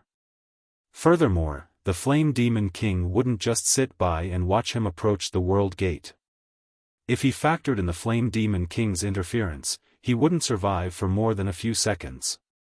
Then, how was he supposed to activate the World Gate? It seems that I'll have to find a way to increase my fire resistance. No matter how Xiaofan thought about it, the only way he could activate the World Gate and complete his quest as soon as possible was to raise his fire resistance. Moreover, just increasing his fire resistance wouldn't do. He needed to help improve enough players to form a 20-man team at the very least. Otherwise, he wouldn't accomplish anything even if he was immune to the map's heat with the Flame Demon King harassing him. He needed others to distract the Flame Demon King while he activated the World Gate. At the moment, Xiaofan could only think of 3 methods to improve a player's fire resistance. The first method was to wear fire resistance equipment, the second involved fire resistance potions, and the last required raising one's tier. The last option was unrealistic. Hence, he could only rely on the first and second method. Creating advanced fire resistance potions was not a problem for the candlelight trading firm. The problem now lay in how to acquire a large stock of fire resistance equipment. Moreover, the fire resistance equipment in question had to provide a significant amount of fire resistance.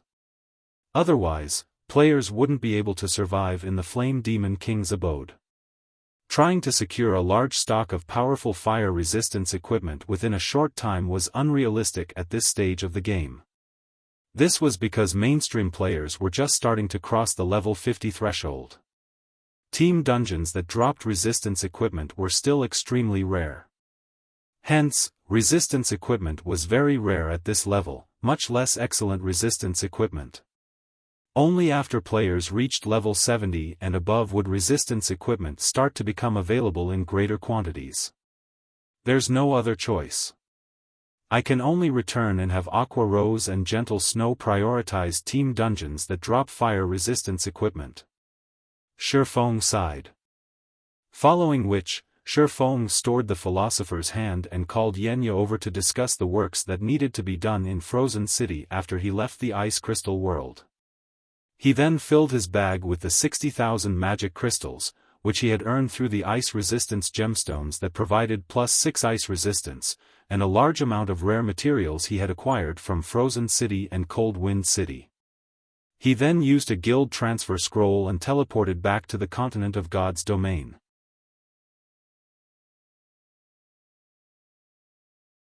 Chapter 1781, Tremendous Changes. Lucky Old Cat. Starmoon Kingdom, Zero Wing City. When Xiaofan entered the guild hall's first-floor hall, he noticed that the main hall was crowded with guild members either eagerly picking up a quest or exchanging for an item from the guild warehouse. With a glance, he noticed that the players present inside the hall were all level 51 and above. Some Tier 2 players sporting Zero Wing's core member emblem were forming guild teams to raid team dungeons. The entire first-floor hall bustled with prosperity. Things here were completely different from before he left for the Ice Crystal world. After observing the situation in the guild hall for a short while, Xiaofan hurried to the candlelight trading firm.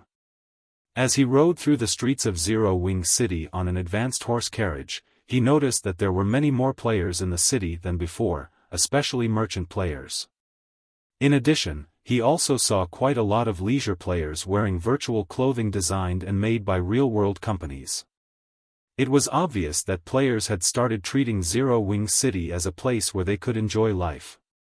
Aside from merchant players and leisure players, there was also a marked increase in expert players in the city. Just within his field of vision alone right now, Xiaofan already spotted several dozen level 53 and above expert players and even 2 extremely rare Tier 2 players. This was a situation that could not be found even in Frozen City. However, the greatest change to Zero Wing City was the horse carriages on the streets. Convoys of carriages frequently drove past Xiaofan. These convoys mostly belonged to NPC merchant caravans, the presence of which also represented the prosperity of a city. And the more there were of such caravans inside a city, the more prosperous a city was. After Zero Wing City's prosperity reached a certain degree, so long as the city met certain safety requirements, it could get promoted from a basic city to an intermediate city. In Xiaofang's opinion, Zero Wing City's promotion was imminent. If a guild wished to promote its basic city to an intermediate city, the city needed sufficient popularity. The presence of NPC merchants on the streets was a good benchmark for a city's popularity, something which the various large guilds in the past had discovered after collecting sample information from multiple guild cities. Normally, when half of the merchant caravans present in the city were made up of advanced transport carriages, a basic city already possessed sufficient popularity to become an intermediate city. Meanwhile, roughly one-third of the merchant-owned carriages present inside Zero Wing City were advanced transport carriages. The city was not far off from attaining the needed popularity. Zero Wing City's development speed thoroughly exceeded Xiaofan's expectations. What with the 4 towers of elements in Zero Wing City, it already fulfilled the security requirements to become an intermediate city. In other words, so long as Zero Wing City achieved sufficient popularity, it could immediately be promoted to an intermediate city. It would be great if Silverwing Town and the Lost Town could get promoted as quickly. Xiaofan could not help but sigh ruefully as he looked at the streets through his carriage's window. Being Star Moon Kingdom's first guild city provided Zero Wing City with a massive advantage. With the additional benefit of an advanced defensive construction like the 4 towers of elements, it was basically impossible to stop Zero Wing City from developing rapidly. On the other hand, Silverwing Town and the Lost Town, which were both located in neutral maps, did not possess such an advantage.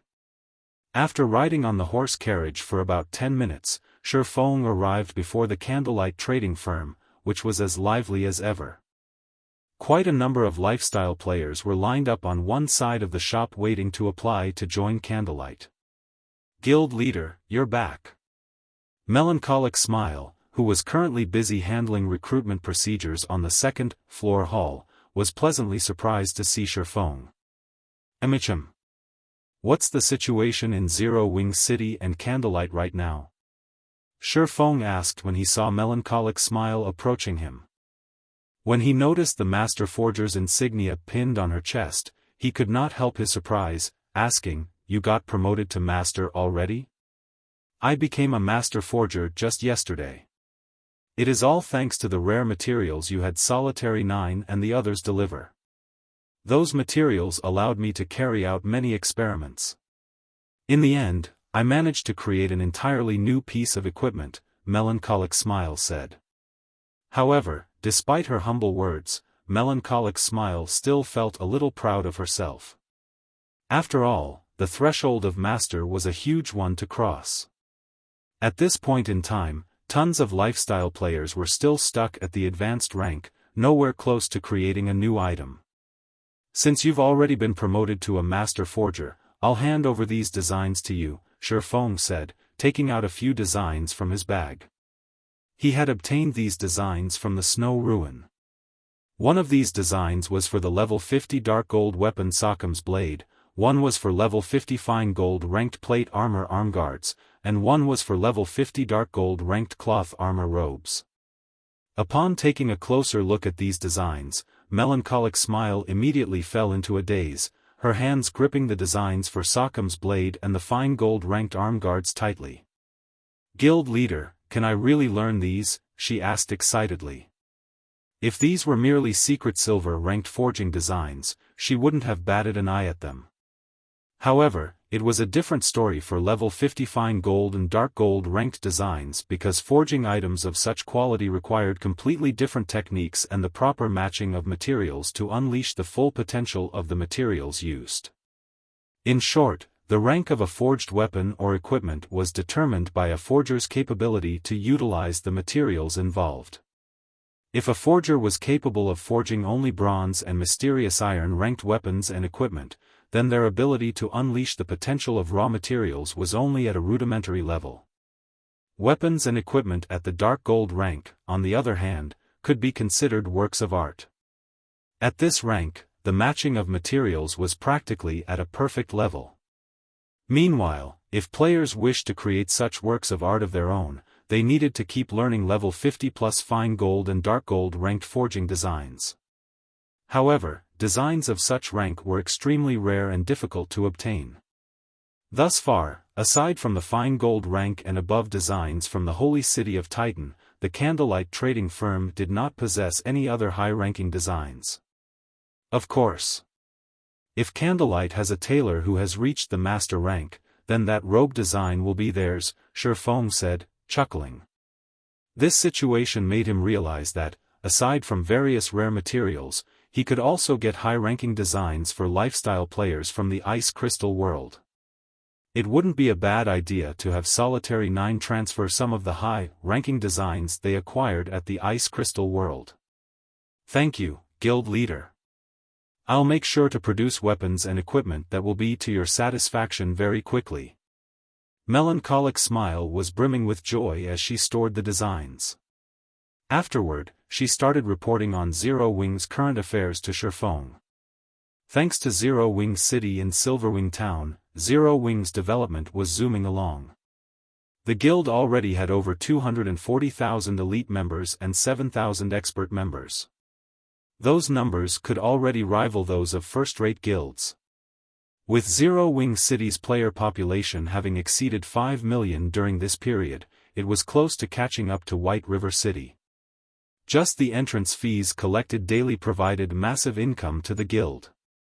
Only, as the guild's member count increased, the guild's expenditures likewise increased. Moreover, the Zero Wing members developing over at Silverwing Town were constantly ambushed and harassed by the Evil God's Temple and Dark players. This forced the guild to construct more defensive structures in Silverwing Town, as well as pay compensation to members that got killed in battle. Right now, the guild was basically investing every coin it earned back into itself. As a result, it was just barely running properly right now. However, it was also thanks to Silverwing Town that Zero Wing was gaining a bountiful harvest from the primordial divine ruin. The guild was now sending many more players into the ruin. After hearing Melancholic Smile's report, Xiaofan, who had been cudgeling his brain over the collection of fire resistance equipment, relaxed considerably. Now that the guild had so many experts, having a portion of them focus specifically on collecting fire resistance equipment would not hamper the guild's operation. At the very least, it would not affect the main force's development. As for funding, that was not a problem at all. Afterward, Xiaofan emptied the rare materials inside his bag and stacked them up into miniature mountains inside Candlelight's warehouse. The sight of the materials Xiaofan took out rendered Melancholic Smile speechless. The amount of materials greatly exceeded the total amount that Solitary 9's group had brought over in 2 trips. With so many rare materials, they could earn a fortune just by selling the materials directly. If they turned these materials into products and sold them, they would earn even more. After all, many of these materials were suitable for producing level 50 weapons and equipment at the secret silver rank and above. If they made these weapons and equipment and sold them, they would rake in a ridiculous amount of money. Right, Guild Leader, I have an item here that the Secret Pavilion sent over. Originally, the Secret Pavilion's representatives stated that they had to hand it over to you in person. However, since you weren't around, after they made several visits, they ended up giving up and passed it to me for safekeeping. Instead, Melancholic Smile said. She then took out a pitch-black gift box from her bag and handed it to Xiaofan. An item from the Secret Pavilion? After receiving the gift box, Xiaofan immediately opened it out of curiosity.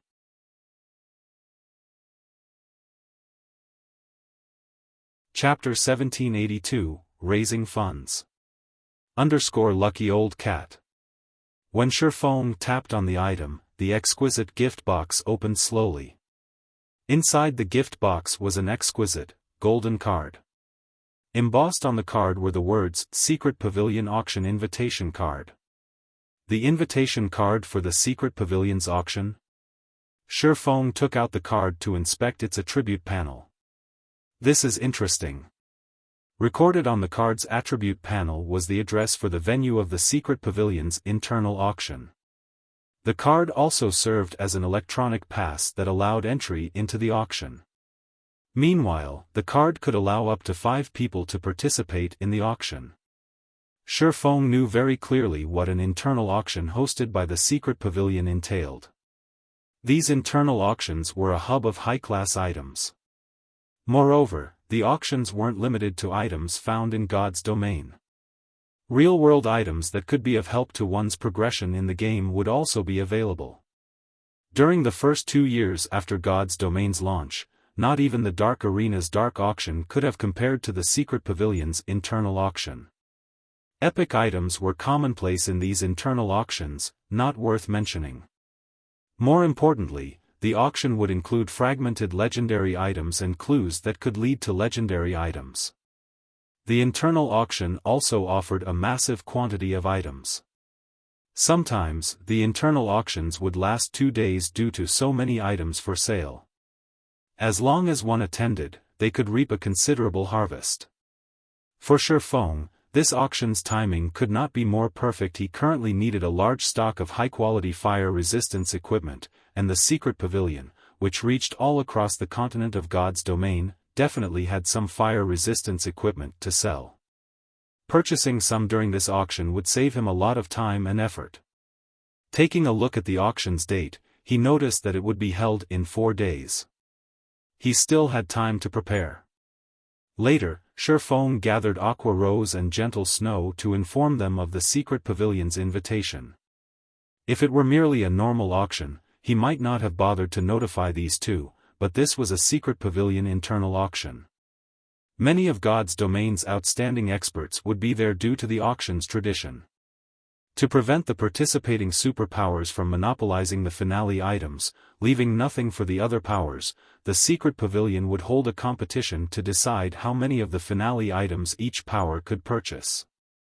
Of course, one could refuse to take part in the competition, but they'd be limited to 2 or 3 of the finale items at most.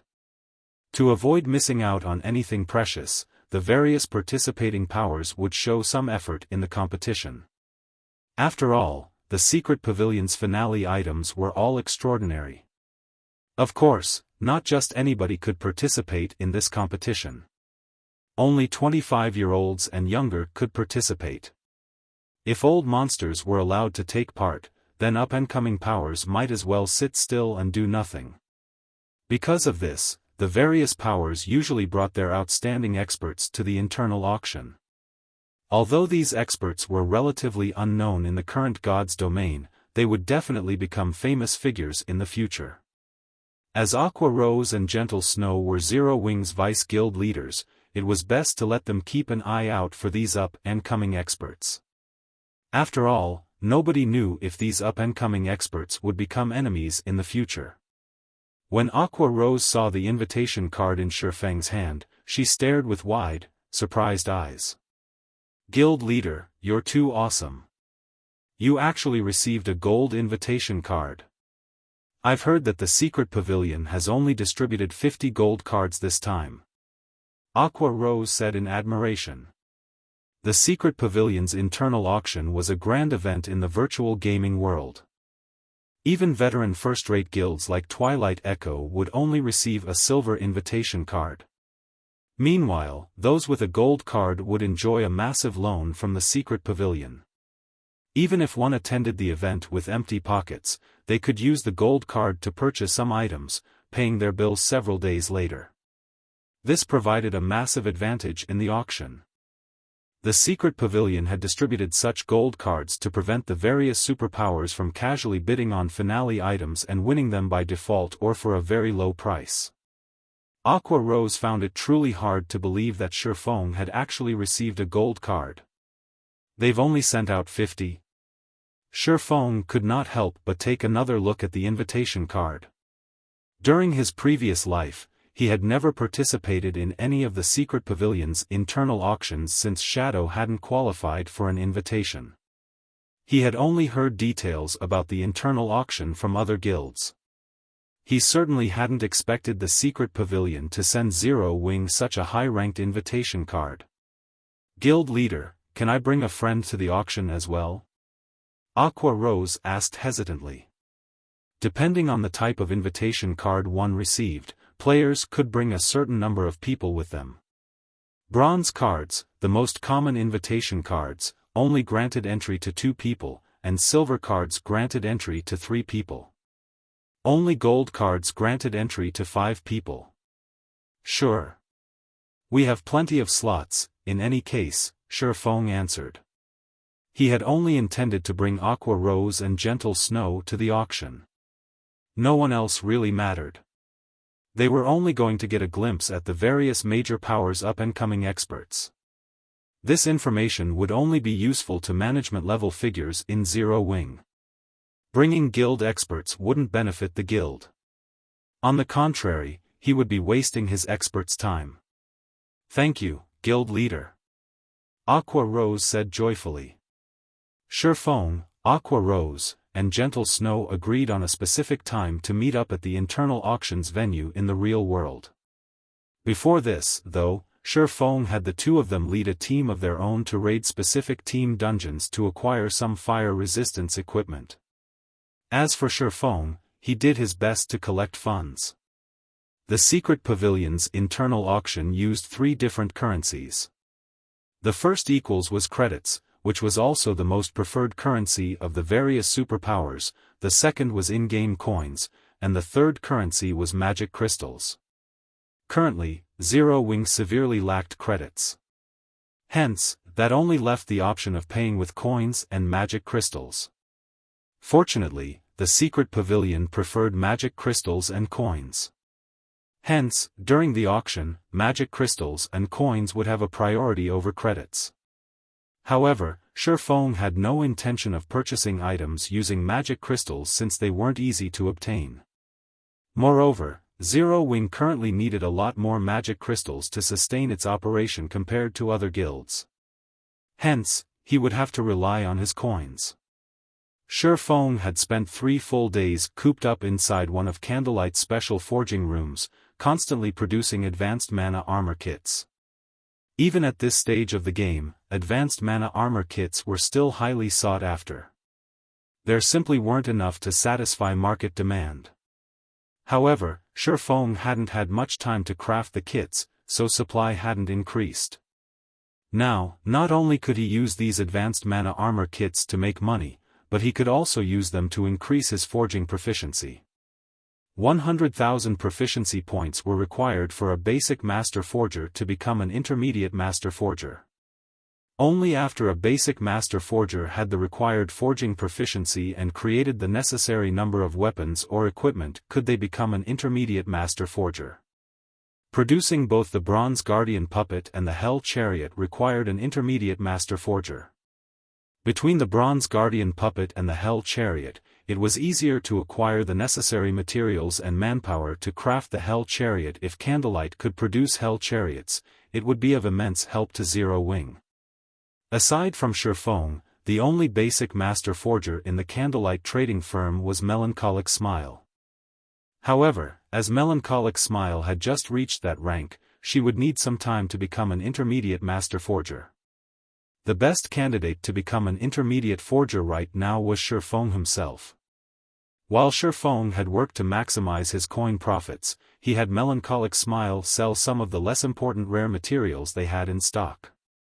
Since the various large guilds were so eager to acquire these rare materials, they could sell for a high price. However, based on the latest market trends, Xiaofan could sense that these guilds were trying to save their funds, likely due to the secret pavilion's upcoming auction. Some guilds were even selling strategic resources to raise funds. This caused the various large guilds throughout God's domain to sense the impending arrival of a storm. Only small guilds and powers remained ignorant about the situation.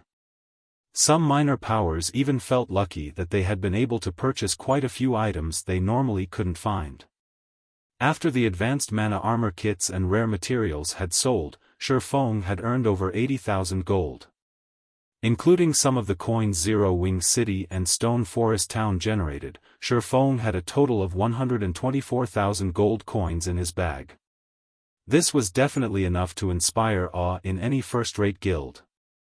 This should be enough. After taking a look at the time, Xiaofan chose to log out and head to the secret pavilion's internal auction.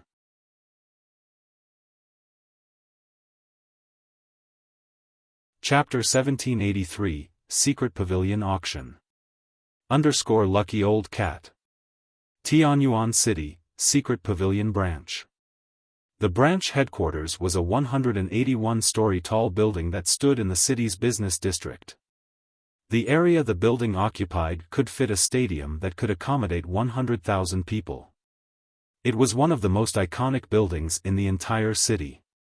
It was also where countless gamers wished to work. Currently, curious passers-by had gathered on the street outside of the building. This was because today, the secret Pavilion branch, which generally saw little traffic, was quite lively. One luxury hover car after another slid to a stop before the building's entrance, with easily over 100 in line. The crowd also gaped in shock when they saw the individuals who alighted from these hover cars. Isn't that 1,000 Miles, the Vice Guild leader of the super first-rate guild Miracle? Why is he at Secret Pavilion's branch? Look! That is Cleansed Rue, the Vice Guild leader of the first-rate guild 100 Flowers Pavilion. She is so beautiful. Even the Dragon Phoenix Pavilion's 9 Dragons Emperor is here. What's going on? Why have the upper echelons of so many powerful guilds come to the Secret Pavilion's branch? I get it. The Secret Pavilion must be holding an internal auction today. The auction is so grand this time, though. So many guilds have been invited. I'm getting goosebumps from seeing so many of God's Domain's VIPs. It would be great if I could join the auction just once. The crowd was relatively familiar with the people that had stepped out of the luxury hover cars. The virtual gaming world had already solidified its position in society. Large gaming guilds' upper echelons were far more famous than celebrity singers or movie stars among the general populace. Moreover, since God's Domain had gained so much popularity throughout the world, many people had started to pay attention to the virtual gaming world's matters. As the crowd watched one guild VIP enter the Secret Pavilion's branch headquarters after another, awe and admiration filled their hearts. Inwardly, they hoped that one day, they, too, could take part in such a grand event instead of being a silent spectator. Sure enough, the rumors were true. The Secret Pavilion has gone all out this time. It has invited so many major corporations. 1,000 Miles, who stood in a corner of the branch headquarters' main lobby, revealed a smile as he watched the VIPs enter the building. Commander, if that is true, then we'll be in a tight spot. Based on our investigations, plenty of major corporations will be participating. I'm afraid that these corporations will compete with us over that item, a beautiful woman in a dark purple one-piece said, frowning. If Xiaofan were present right now, not even he would have guessed this beauty to be Silent March, the vice-commander of Miracle's Purgatory Legion. She was far more charming and intellectual than her appearance in the game. We might not be a match for these corporations in terms of financial strength, but when it comes to resources in God's Domain, Miracle doesn't need to fear anyone. They won't necessarily win that item, 1,000 Miles said, smiling as he eyed the dozen or so corporation representatives conversing in the lobby. This internal auction was indeed much grander than before. Usually, major corporations that weren't related to the virtual gaming world didn't make an appearance. Not even the dark auction could lure these representatives. While the various VIPs in the brilliant lobby chatted, a group of 5 entered the building. The group consisted of 4 women and 1 man, and compared to the other participants, the man appeared average at best. Nobody would bat an eye at him if he walked past. However, 2 of the women beside him immediately attracted a lot of attention. One of these women radiated a cold, sacred feeling, her body akin to perfection itself. As for the other woman, she was radiant with an exquisite form. These women's smiles were so charming that others were unconsciously attracted. These women were none other than Gentle Snow and Aqua Rose, both appearing as they did in God's Domain. However, when Xiaofan actually met the 2 in person, he had been slightly surprised. Although there were many great beauties in the lobby, they were no match for Gentle Snow and Aqua Rose. As for the other 2 women in Xiaofan's group, one was his assistant, Liang Jing, while the other was Aqua Rose's so-called friend. In reality, though, this woman was Aqua Rose's elder cousin, and she looked quite similar to Aqua Rose. Although this female cousin wasn't quite as beautiful as Aqua Rose, she radiated a mature, wise feeling. There are so many guilds here. Aqua Rose quietly exclaimed. After a brief glance at the people in the lobby, she noticed that many were celebrities in God's domain. There are also quite a few corporate representatives. The secret pavilion's capabilities are quite impressive, Gentle Snow added, a hint of admiration in her eyes as she surveyed the room. Although some auctions in God's domain could attract a few major corporations, these auctions definitely weren't as successful as the secret pavilion's internal auction. After watching the room for a moment, Gentle Snow had noticed 6 major corporations that were frequently on the news. Countless large guilds wanted to partner with these major corporations. Unfortunately, none of these guilds had gained these corporations' interest. On the contrary, these major corporations had annexed quite a few large guilds in God's domain, developing their own guilds rapidly. Compared to Aqua Rose and Gentle Snow, though, Liang Jing, who stood behind Xiaofan, was utterly baffled. She simply could not understand what was going on, even wondering if she were dreaming. Just this morning, Xiaofan had her accompany him on the earliest flight to Tianyuan City. Then she had met Aqua Rose and Gentle Snow, surprised by their appearances. She had never actually expected Xiaofan to know such stunning women. She had worked as the head secretary of Big Dipper's chairman Xiao for 3 years now, and she had seen many VIPs before. Based on Gentle Snow and Aqua Rose's temperaments, she recognized that the women were far from ordinary. However, after arriving at the secret pavilion's branch headquarters, she was beyond astonished. Although she rarely paid attention to matters regarding the virtual gaming world, she knew a lot about the various major companies and corporations around the world. This was especially true for corporations. She had spotted the representatives of over a dozen major corporations since she had entered the building. Normally, these representatives were VIPs that not even Chairman Xiao qualified to meet, yet they had gathered in one location to attend an event that she, too, attended. The only explanation that she could think of for such a situation was that she must be dreaming. Although Xiaofan was a martial arts master and someone that even Chairman Xiao had to treat with importance, he wasn't worth mentioning compared to these representatives. These people lived in entirely different worlds. Furthermore, the only thing Xiaofan did, aside from his position as a martial arts instructor, was play God's domain.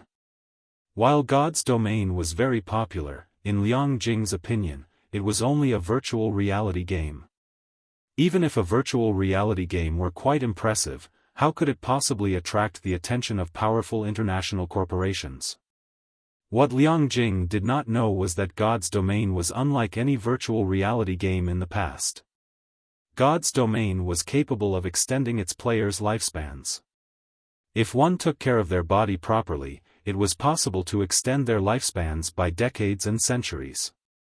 Hence, God's domain had attracted the attention of countless corporations to compete over the game and its limited resources. While Liang Jing reminded herself that she must be dreaming, a healthy middle-aged man wearing an elegant suit and tie approached Xiaofang's group. Upon noticing this middle-aged man, many first-rate guilds and super first-rate guilds upper echelons turned to watch Xiaofang's group. Damn it! Why did he choose Zero Wing? Nine Dragons Emperor gritted his teeth, nearly cracking them, as he watched this elegant man stop before Xiaofan. While Nine Dragons Emperor's eyes turned bloodshot, the middle-aged man introduced himself to Xiaofang's group. Hello. You must be Zero Wing's representatives, right? Let me introduce myself. I am Lu Xinglua, the Starline Corporation's representative. May I know if we can find a quiet place for a proper chat? After the man introduced himself, some of the large guild's upper echelons, who hadn't recognized the representative, were dumbfounded. Even Liang Jing, who stood behind Xiaofan, gaped when she learned the middle-aged man's identity. The Starline Corporation. That was one of the top 50 corporations in the entire world.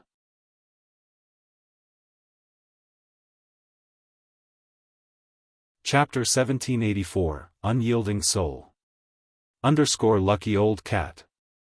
The Starline Corporation has its eye on Zero Wing? That's not possible, right? Didn't Starline reject a partnership offer from a super first-rate guild before? Why would it suddenly set its sights on Zero Wing? If this is true, we'll have to be careful of Zero Wing in the future. The corporate representatives and the upper echelon of various guilds inside the hall discussed among themselves in hushed tones as they watched Lu Xinglua and Shifeng's group enter a private lounge.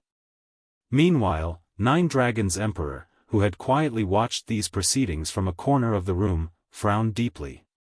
Previously, he had sought out the Starline Corporation for partnership but got rejected outright. He did not even manage to meet with a corporate representative like Lu Xinglua. The Starline Corporation was one of the major corporations that had invested in God's domain early on, unlike those that joined the struggle after the game had garnered global fame.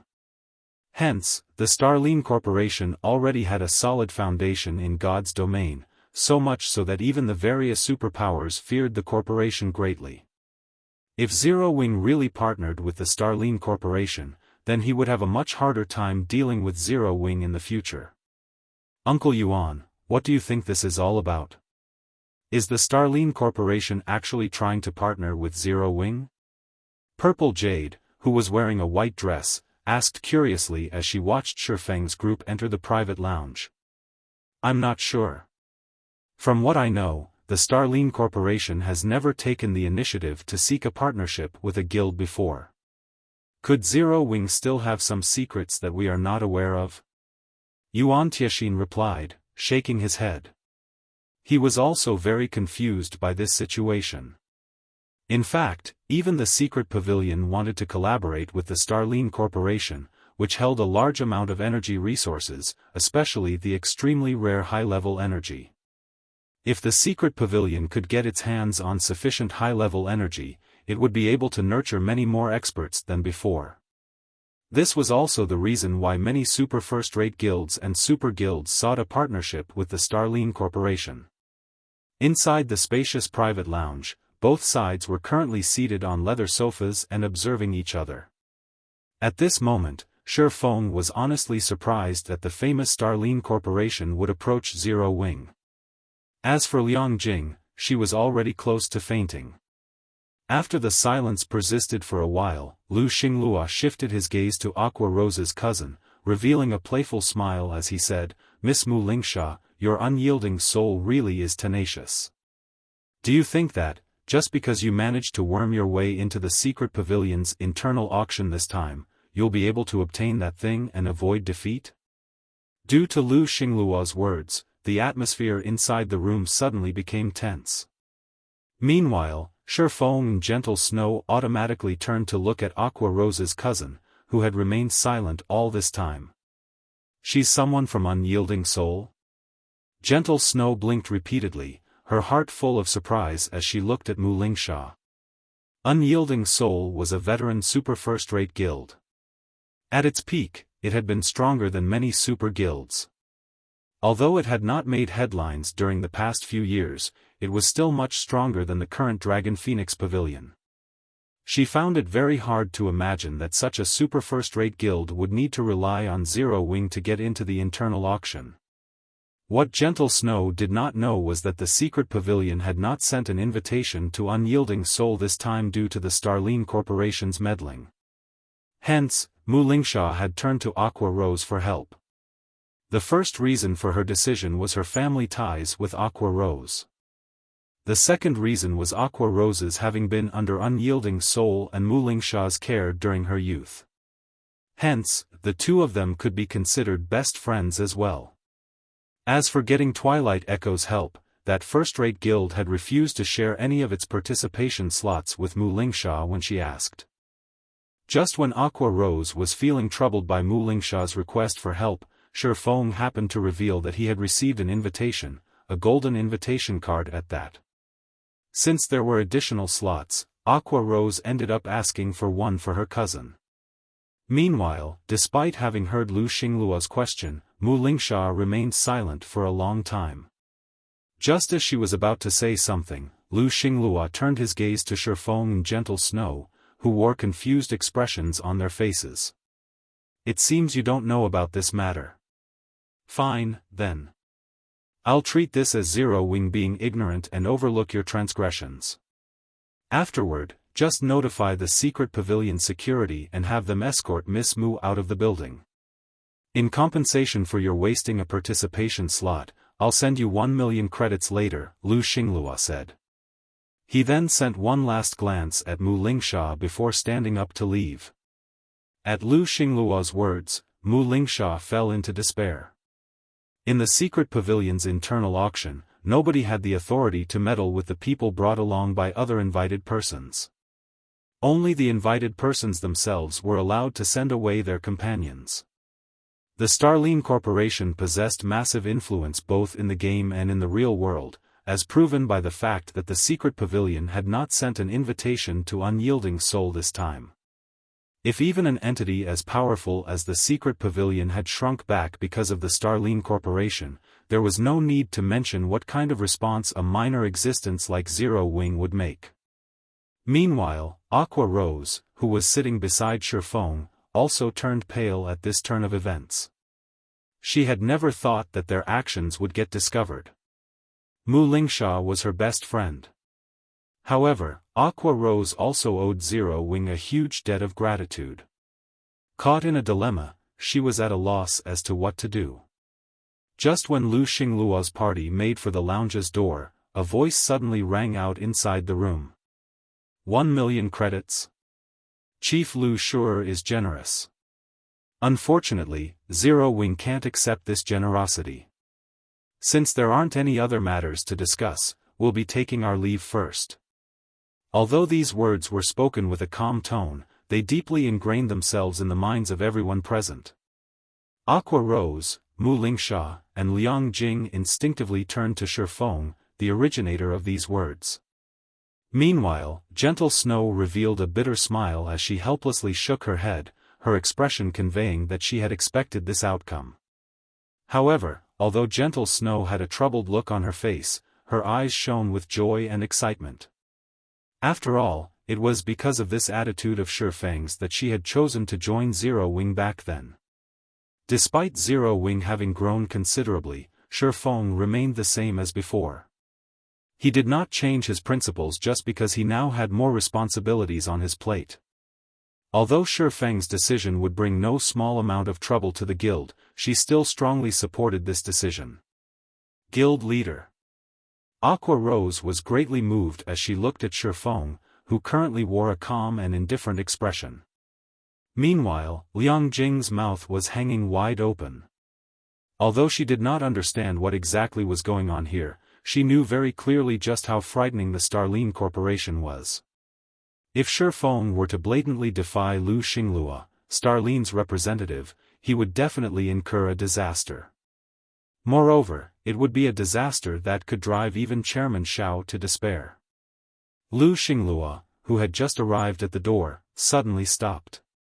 Thinking he had misheard, he turned around and looked at Xiaofan, who had just gotten up from the sofa, and asked, "Does this mean you are rejecting my goodwill?"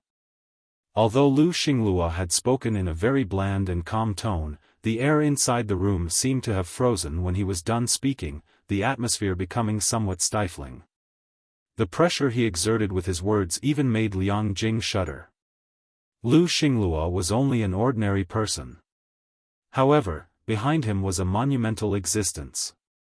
If he wanted to, he could easily crush a company like the Big Dipper Group at any time. I have taken your kindness to heart. However, Zero Wing does not need an outsider to tell it what it should or should not do, Xiaofan replied coldly. After he was done speaking, he led Aqua Rose and the others out of the private lounge. A short moment later, only Lu Xinglua and the tall man standing beside him remained inside the private lounge. Guild Leader, do you need us to take action? The tall man asked quietly. No. This is the secret pavilion's territory. We naturally have to let the secret pavilion be the one to take action. Go and notify the secret pavilion's representative right now. Tell them that I do not wish to see Zero Wing in this auction. Lu Xinglua said, sneering as he watched the departing figures of Xiaofang's group. Understood. After hearing Lu Xinglua's words, the tall man promptly left the lounge to notify the secret pavilion.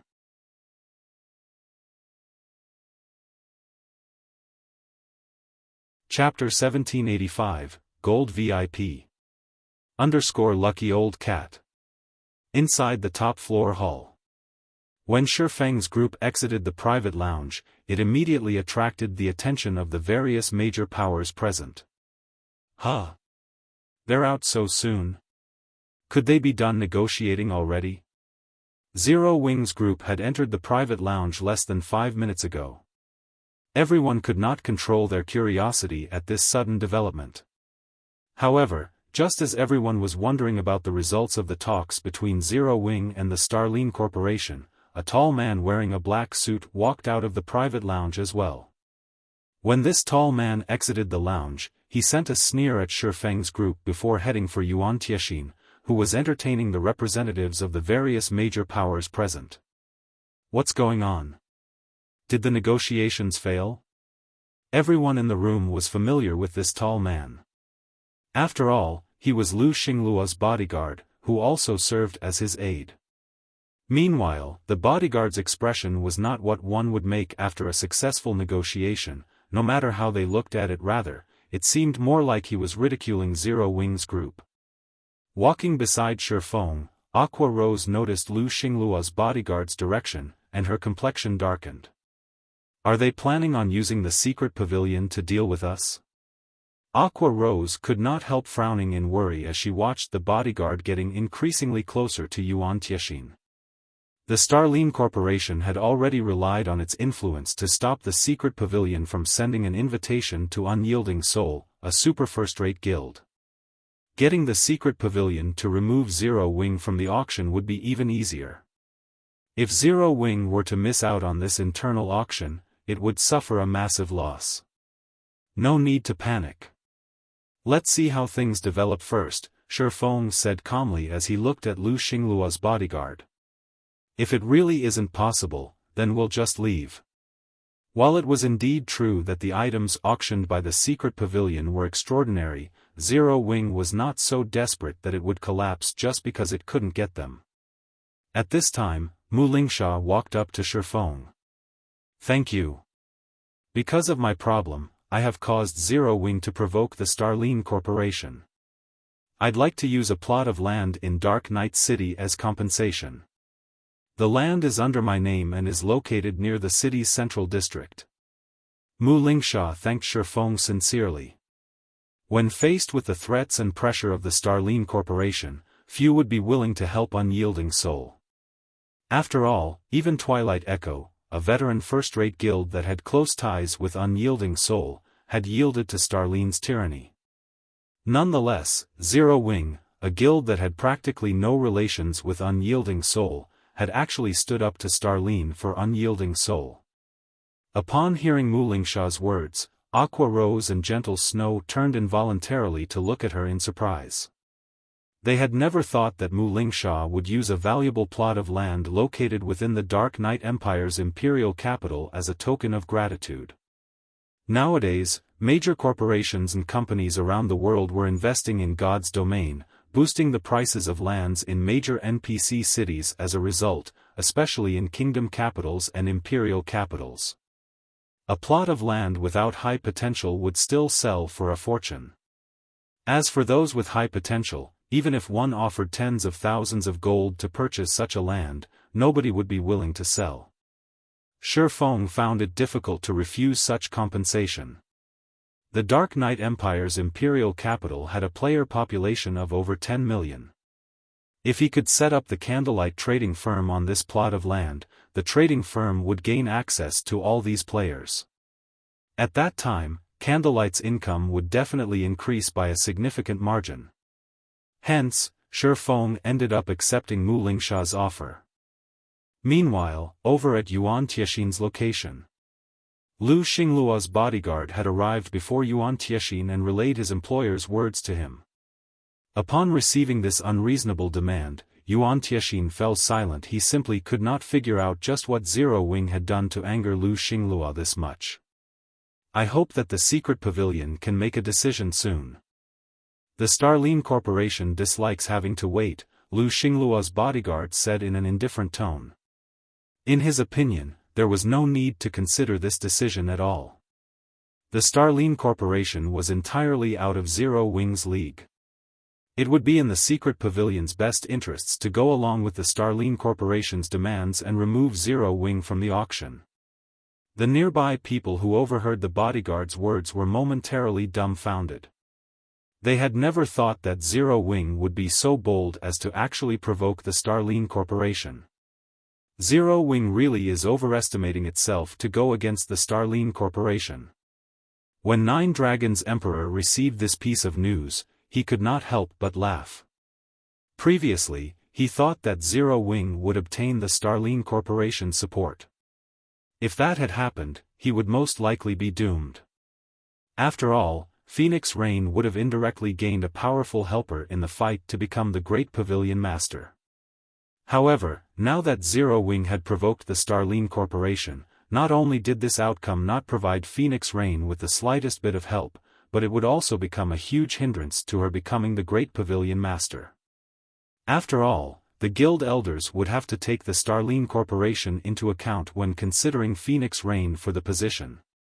Meanwhile, when the various major powers attending the auction received news about this matter, they were similarly shocked. Zero Wing's foolishness had thoroughly exceeded their imagination. The guild had actually provoked the Starline Corporation for some unknown outsider. The Starline Corporation was in possession of plenty of high-level energy, which many superpowers had tried to purchase to no avail. Now that Zero Wing had become a thorn in the corporation's side, many superpowers would probably gun for Zero Wing to curry favor with Starline. At that time, even if they failed to establish a partnership with the corporation, they should still be able to purchase some high-level energy to strengthen their own guilds. Damn it! The secret pavilion will most likely earn the Starline Corporation's favor. Zero Wing sure is pitiful. Despite this being the guild's first time at one of the secret pavilion's internal auctions, it is already going to get chased off before it can even take part in the actual auction. The representatives of the various superpowers looked at Shifeng's group with pity in their eyes. Uncle Yuan? Purple Jade was dying of curiosity as she looked at Yuan Tiexin, who had remained silent all this time.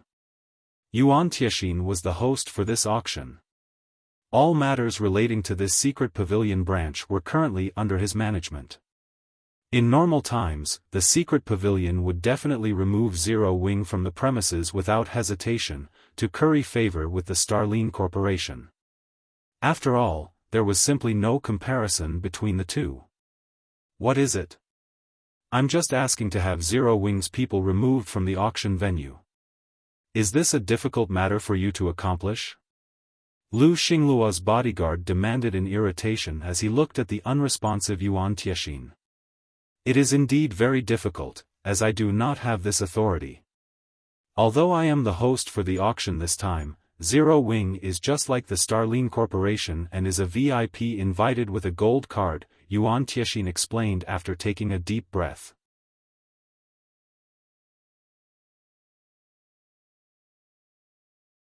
Chapter 1786, Book of Undying. Lucky Old Cat. Zero Wing received a gold card? Zero Wing's group does include 5 people. It's actually true. The various major powers, who perked up to listen in on the conversation between Yuan Tiexin and Lu Xingluo's bodyguard, couldn't help their surprise upon hearing this revelation. When the secret pavilion hosted an internal auction, it would only send 50 golden invitation cards. These gold cards would only be given to powers the secret pavilion acknowledged. The various representatives hadn't paid much attention to the number of people in Zero Wing's group. It was rare to see the powers with a gold card use all 5 of their slots. They generally only brought 2 or 3 people. Hence, the major powers that attended the secret pavilion's internal auction had stopped paying attention to how many attendees a particular power had with it. They were all quite familiar with the powers that qualified for a gold card, and even if some people arrived as a group of 5, it was likely that 2 friendly powers had decided to attend together. However, most of the eavesdropping powers were more surprised to learn that the Starline Corporation wanted Zero Wing removed than they were to learn that the secret pavilion had invited the guild as a gold VIP. So what if Zero Wing received a gold invitation? Lu Xingluo's bodyguard asked nonchalantly. Although he was Lu Xingluo's bodyguard, he was also an expert in God's domain. He knew a significant amount about the game. Had the Starline Corporation not dissuaded the secret pavilion from sending an invitation to Unyielding Soul, the guild would have received a gold card, treated like a gold VIP, yet due to the corporation's interference, hadn't the secret pavilion failed to send the super first-rate guild an invitation? Is that so? Yuan Tiexin responded with a tinge of anger in his voice. The secret pavilion will not rescind an invitation from any of its guests, regardless of if they are bronze or silver VIPs, unless they have made a mistake. If you have nothing else, please wait in the banquet hall quietly. The auction will begin soon. Not inviting someone to the auction and removing an invited person from the auction were two entirely different things. If word got out that the secret pavilion had removed Zero Wing from the auction at the Starline Corporation's request, who would dare do business with the secret pavilion in the future? Although the high-level energy in the Starline Corporation's possession was indeed tempting, the secret pavilion did not necessarily need the Starline Corporation to acquire high-level energy. There were still plenty of major corporations that had the resource.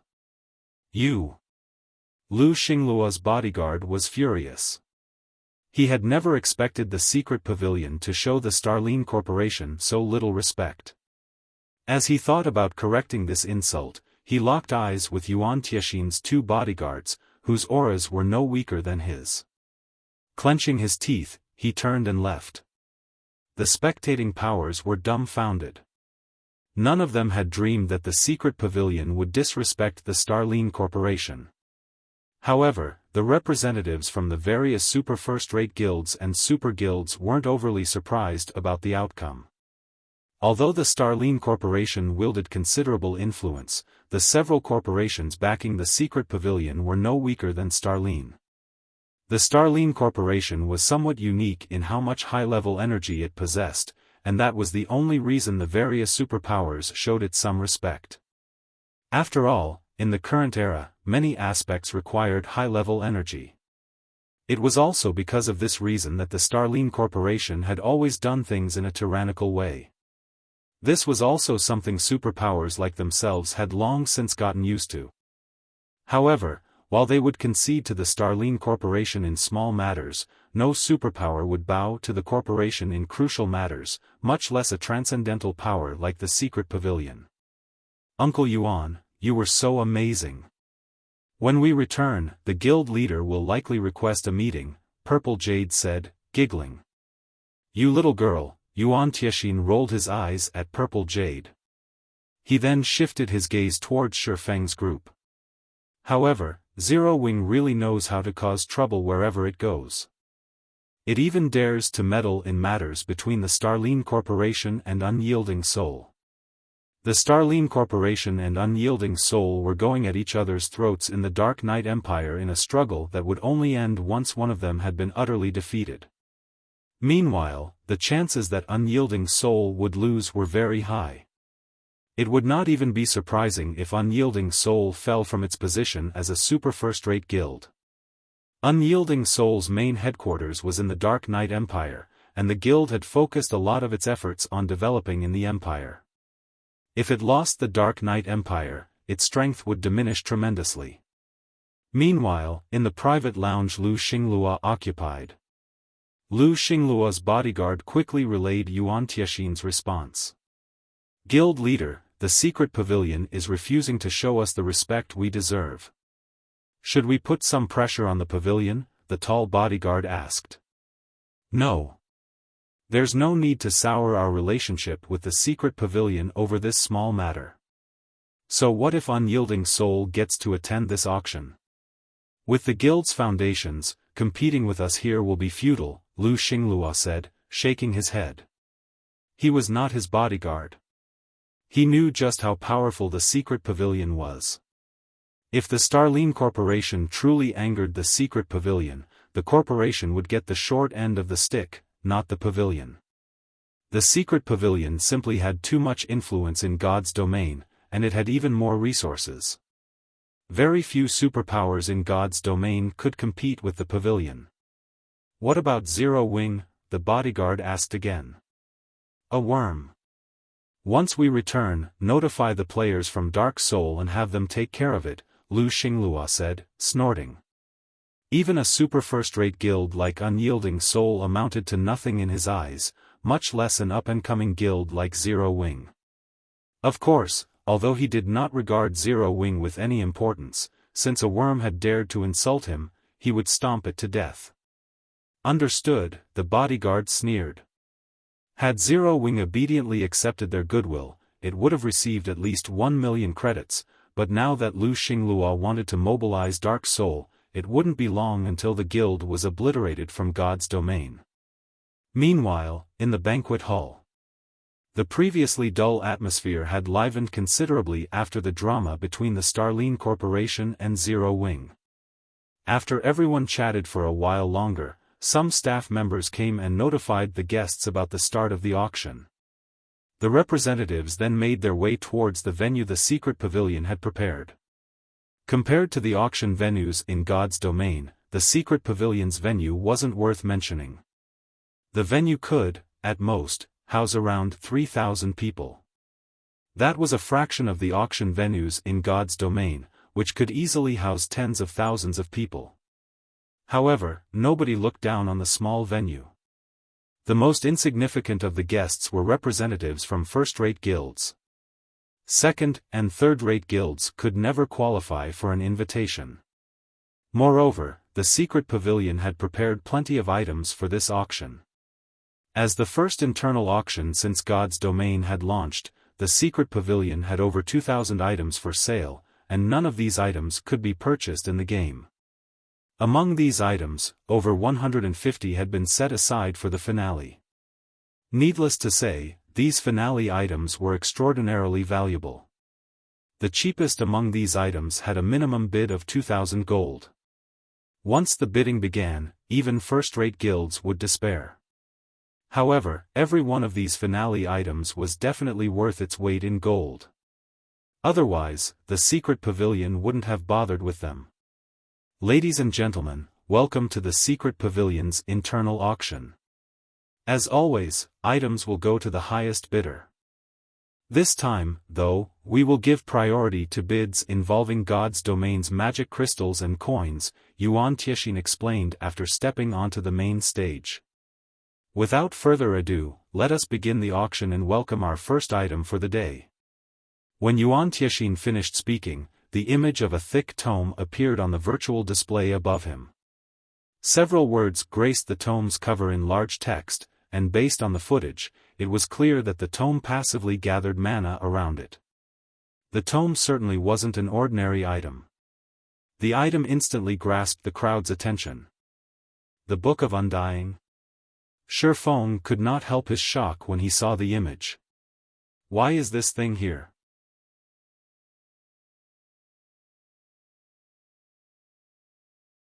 Chapter 1787, Tome of Astronomical Value. Lucky Old Cat. Inside the luxurious auction hall. Upon seeing the Book of Undying, every representative's eyes shone with greed. Although they couldn't read the tome's statistics like they could in God's domain, all of these people were representatives from major powers. They all possessed great insight. As expected of the secret pavilion. The first time is already so frightening. The various major powers present could not help but discuss the Book of Undying. When Yuan Tiexian saw the crowd before him stir, he was immensely satisfied. This had been the reaction he had aimed for when he chose the Book of Undying as the first item. I believe that you all recognize the rarity of this Book of Undying. For the buyer's benefit, I won't share the specifics of this tome's attributes. I will only give a general summary. This tome is a dark gold ranked item. Even so, it is a super rare item that can resurrect the dead. This item will halve the death penalty for players it resurrects. It can also be used on NPCs. I believe you can recognize its value, Yuan explained. After hearing the item's introduction, everyone in the venue became even more passionate to acquire the Book of Undying. The various superpowers representatives, in particular, felt their blood pressure rise considerably. The Book of Undying's ability to resurrect players was subpar at best. After all, there were plenty of tools and skills in God's domain that had the ability to alleviate the death penalty players suffered. However, it was an entirely different story if the Book of Undying could resurrect NPCs. The Book of Undying was especially valuable to superpowers that possessed powerful personal guards. Although there were other means to resurrect a personal guard, these means were not easy to accomplish. Moreover, the price one had to pay to use these means was astronomical. Hence, superpowers generally avoided risking their personal guards.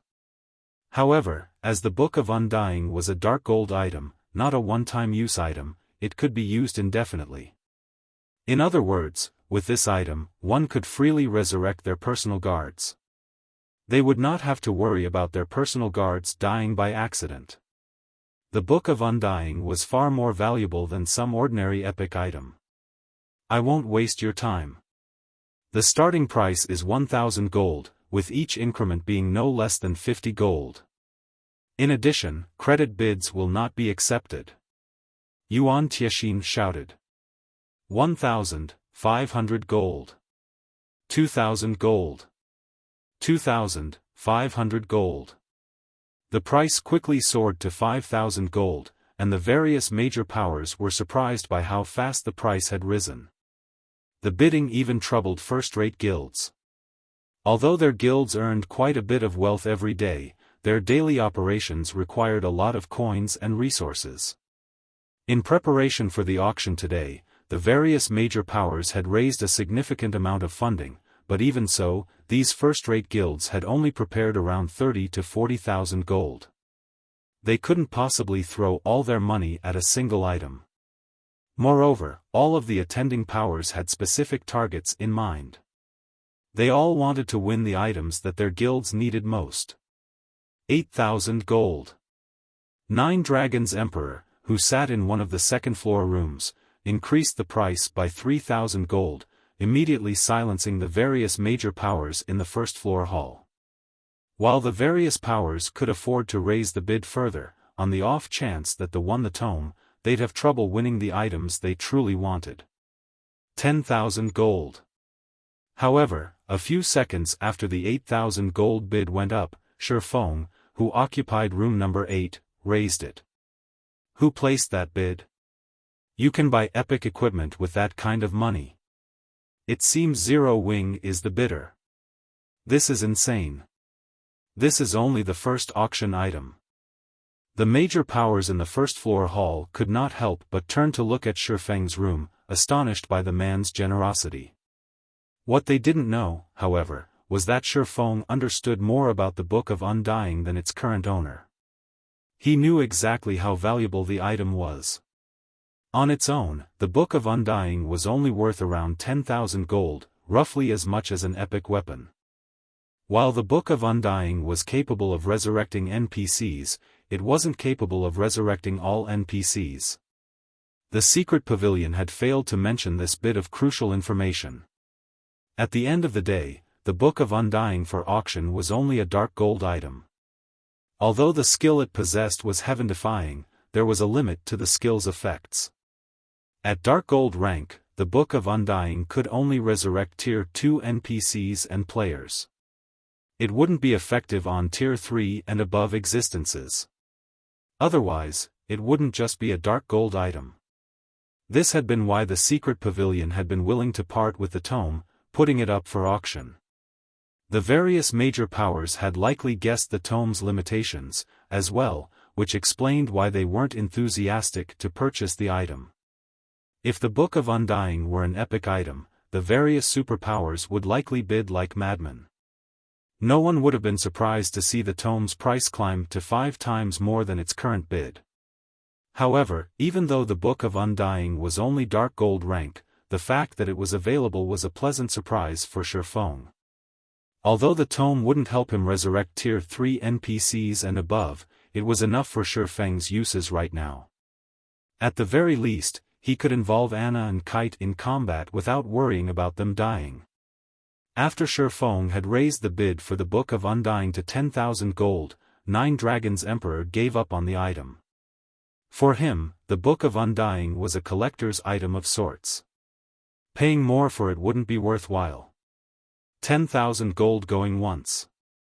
10,000 gold going twice. However, just when Unyielding was about to finalize the sale, a new bid appeared. 12,000 gold. Many people turned to the bidder in astonishment.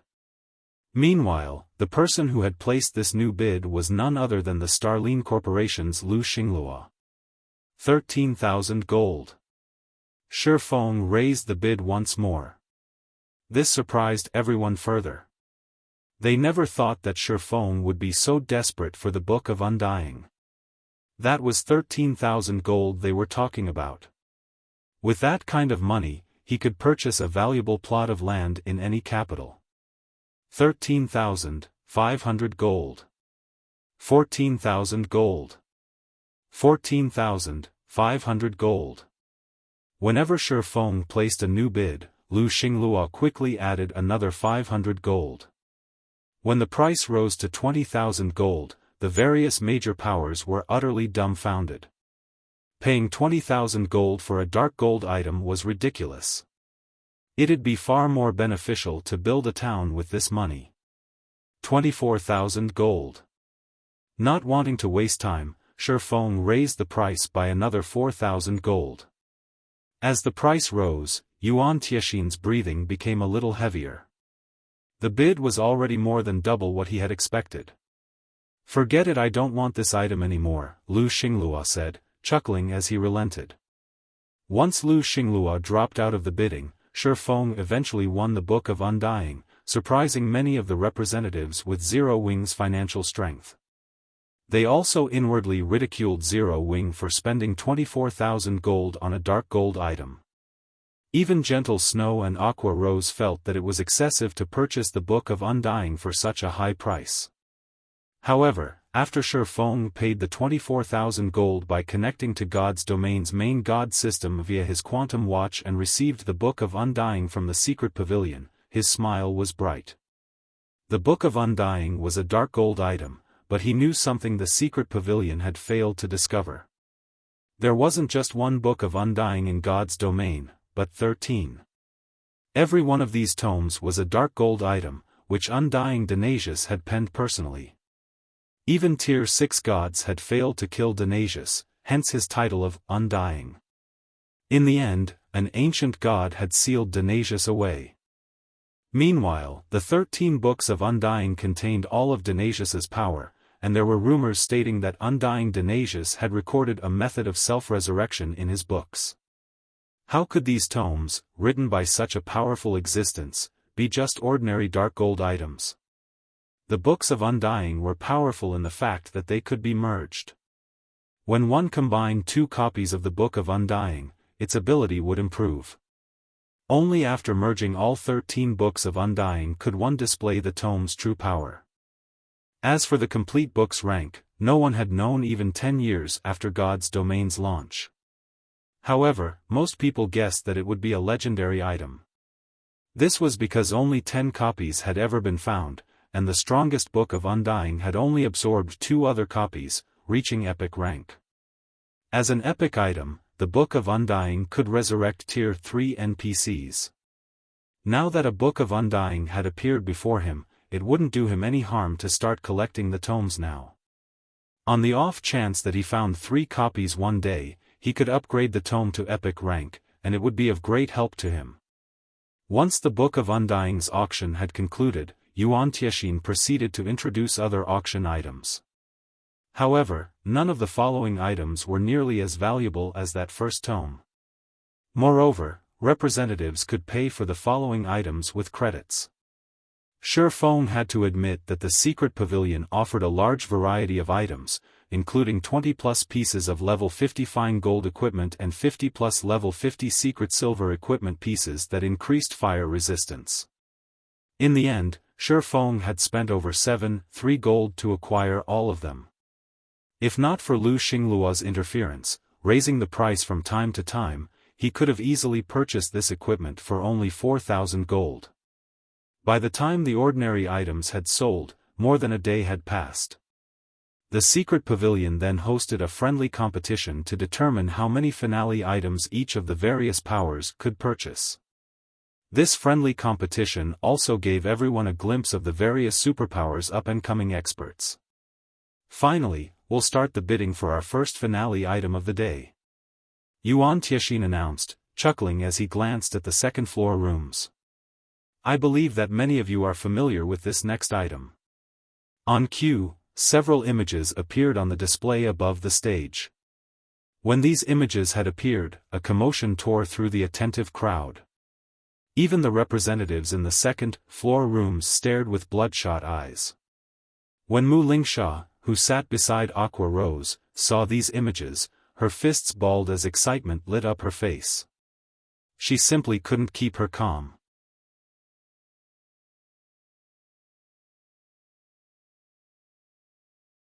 Chapter 1788, Grade 1. Lucky Old Cat. When the images appeared above the main stage, the representatives of super first-rate guilds and super guilds in the second-floor rooms became restless. They promptly relayed what they were seeing back to their respective guild leaders. Guild leader, those rumors were true. The secret pavilion really has that thing. The secret pavilion sure knows how to keep a secret. Are you absolutely sure about this? Based on the images, there's no mistaking it. However, there are simply too many major powers and corporations present. I'm afraid acquiring it will be difficult with the money we brought. Good. I'll have someone mail you all the funds we have available. Due to the several images, the various superpowers in attendance all started secretly raising funds. This situation enveloped the entire auction venue in tension. The major powers in the first-floor hall sensed an imminent storm. The secret pavilion really is a sly, old fox. Is it trying to have us superpowers and corporations tear at each other's throats?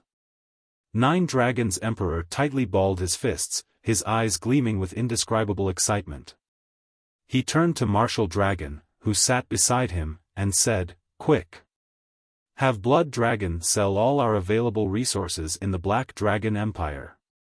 Mortgage some of the unused golden lands in Black Dragon City as well. In any case, collect as many coins and magic crystals as we can." Pavilion Master, isn't that a little too much? Martial Dragon was stunned by Nine Dragons Emperor's decision. The golden lands of Black Dragon City were worth a fortune with countless buyers waiting in the wings. If the Heavenly Dragon Pavilion were to mortgage these lands and fail to buy them back in time, it might lose these lands to other powers. It's fine. As long as we can get that thing, this small price is inconsequential, Nine Dragons Emperor said as he shook his head. His eyes were filled with madness and ambition as he looked at the images displayed above the stage. Understood. Martial Dragon immediately contacted Blood Dragon. Meanwhile, in another room, the elegant and scholarly Lu Xingluo stood up involuntarily and stared at the pictures the secret pavilion had revealed. Good. Wonderful.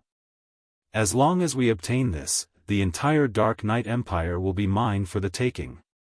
Nobody will be able to oppose me anymore. Lu Xingluo laughed. Congratulations, guild leader. At that time, both Crimson Emperor and Unyielding Soul will meet their end. Zhong Langcheng, Lu Xingluo's bodyguard, exclaimed in excitement. How is the fundraising I tasked you with coming along? Lu Xingluo asked, turning around. Guild leader, rest assured. Our funds are all here now, Zhong Langcheng replied, smiling. Meanwhile, in the room occupied by Zero Wing, the sight of the first finale item, the secret pavilion, was auctioning set Shifeng's heart racing. The secret pavilion actually dares auction something like this, he exclaimed in astonishment. At this moment, he understood why the Starline Corporation had done its best to prevent Unyielding Soul from taking part in this auction. If it were him, he would have done the same. He also understood why Mu Lingsha was willing to part with a plot of high-potential land in the Dark Knight Empire's imperial capital just so that she could participate in this internal auction. The reason for this was the thing the secret pavilion was trying to sell. It was simply too frightening. The first finale item was neither a weapon nor a piece of equipment. It also wasn't a tool. Instead, it was the management rights to an Orvane. If it were any ordinary Orvane, most likely, even the first-rate guilds present wouldn't bother bidding for it. If it were a manatite vein that could produce small amounts of magic crystals, then it would tempt even superpowers to go all out. Meanwhile, above a manatite vein would be an energy vein that produced energy Oregon. The discovery of an energy vein would definitely trigger a war among super guilds. However, manatite veins and energy veins, or veins capable of tempting even superpowers to take action, were considered only grade 2 ore veins in God's domain. The ore vein the secret pavilion had just revealed was a grade 1 ore vein, a magic crystal vein. Based on the pictures shown, although the magic crystal vein the secret pavilion discovered was not a rich one, its value was still beyond that of a rich manatite vein or a rich energy vein. This magic crystal vein would supply enough magic crystals to sustain the daily operations of 2 super guilds and still have excess to spare. The surplus was because magic crystals were just the main product of a magic crystal vein. The byproducts of a magic crystal vein were also worth a fortune. One such example was magic silver, one of the top-ranking ores in God's domain in terms of hardness. It was considered a super-rare material. When used in forging weapons and equipment, the final product would be unbreakable. This special property meant that even if the durability of the item with magic silver reached 0, the weapon or equipment would not become useless. Although its attributes would decrease by a significant margin, it could still be used. Due to this special property, an ingot of magic silver could sell for roughly 20 gold on the market. Any that appeared at such a price would be purchased almost instantly. While the occupants of the second-floor rooms were going crazy over the revealed images, Yuan Tianxin swept a glance at the various private rooms. Smiling, he said, "Everyone has now seen the item in question. If you are not familiar with it, you may find the relevant information in the libraries of kingdoms or empires. However, I believe that everyone present knows its value. The auction for this first finale item will be very simple. Same as always, it will go to the highest bidder. However, the secret pavilion will not be accepting credits for this sale. The winner of this auction will receive a 40% share in this magic crystal vein. In other words, the winner will receive 40% of this vein's harvest. Everyone might not know what 40% of the harvest entails. I won't go into the specifics, but suffice to say, 40% of this vein's harvest is definitely more than what you can get from an entire energy vein. Moreover, the byproducts of this magic crystal vein are all highly sought-after materials that can help elevate a guild's lifestyle players to a whole new level. However, before we start this auction, the secret pavilion also has to state one thing clearly: the winner of this auction will have to station a large number of experts and elites at the vein for the long run, and the number cannot be fewer than 100,000. If you are incapable of fulfilling this condition, winning the auction would be pointless. If nobody has any problems, then let us begin the auction for today's first finale item. The minimum bid will be 100,000 gold, and each increment must not be lower than 1,000 gold or 2,000 magic crystals. Upon hearing Yuan Tianxin's words, the lively auction venue suddenly fell deathly silent. The upper echelon of the various first-rate guilds seated in the first-floor hall could not help but gape. Any thoughts in the first-floor hall of competing for the mana crystal vein immediately vanished. The long-term requirement of having a 100,000-man army guarding the vein aside, just the starting price was already enough to make every first-rate guild in attendance give up. 100,000 gold. Although these first-rate guilds understood that this was a very normal price, actually hearing it coming out of Yuan Tiexin's mouth still shocked them. In preparation for this auction, these guilds had gone through plenty of trouble just to collect around 30,000 gold. Yet, now, it was revealed that they were far from qualified to bid on this magic crystal vein. The powers that could rival first-rate guilds were also silent. They finally understood just how wide a gap there was between themselves and the various superpowers, who lived in an entirely different world. They weren't even eligible to take part in this auction. All they could do was play the role of a spectator.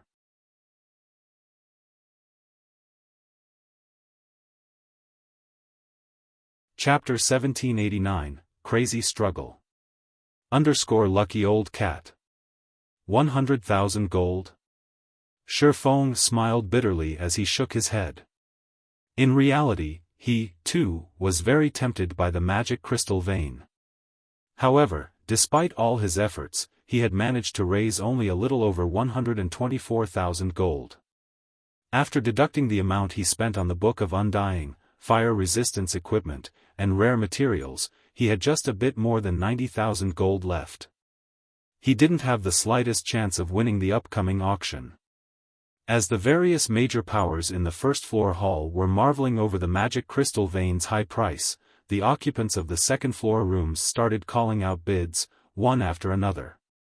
100,000 gold.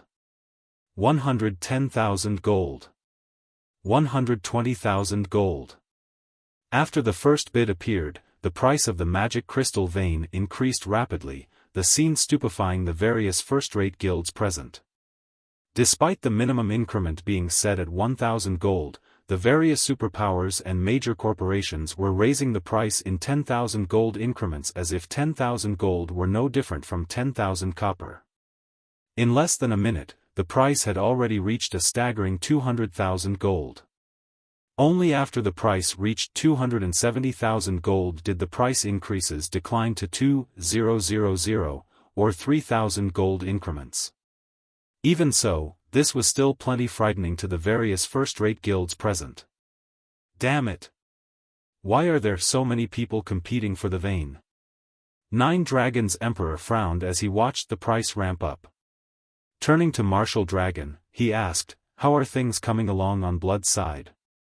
He had prepared only 210,000 gold for this auction.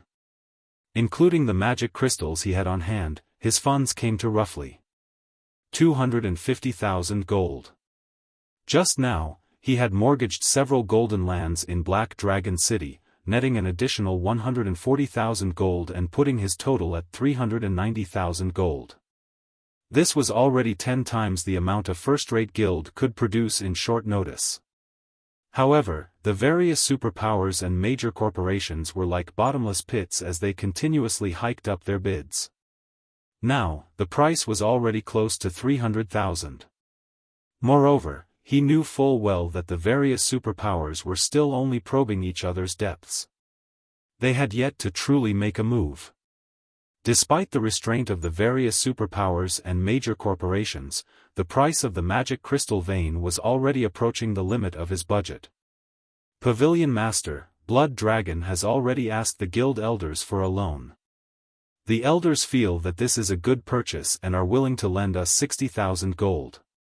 If we succeed in the purchase, they want 10% of the vein's shares as interest. If we fail, they want 30% interest, Martial Dragon said helplessly. Although they all belonged to the same guild, the guild elders each operated their own faction. Although their factions were not strong individually, when they banded together, they were a frightening force to behold.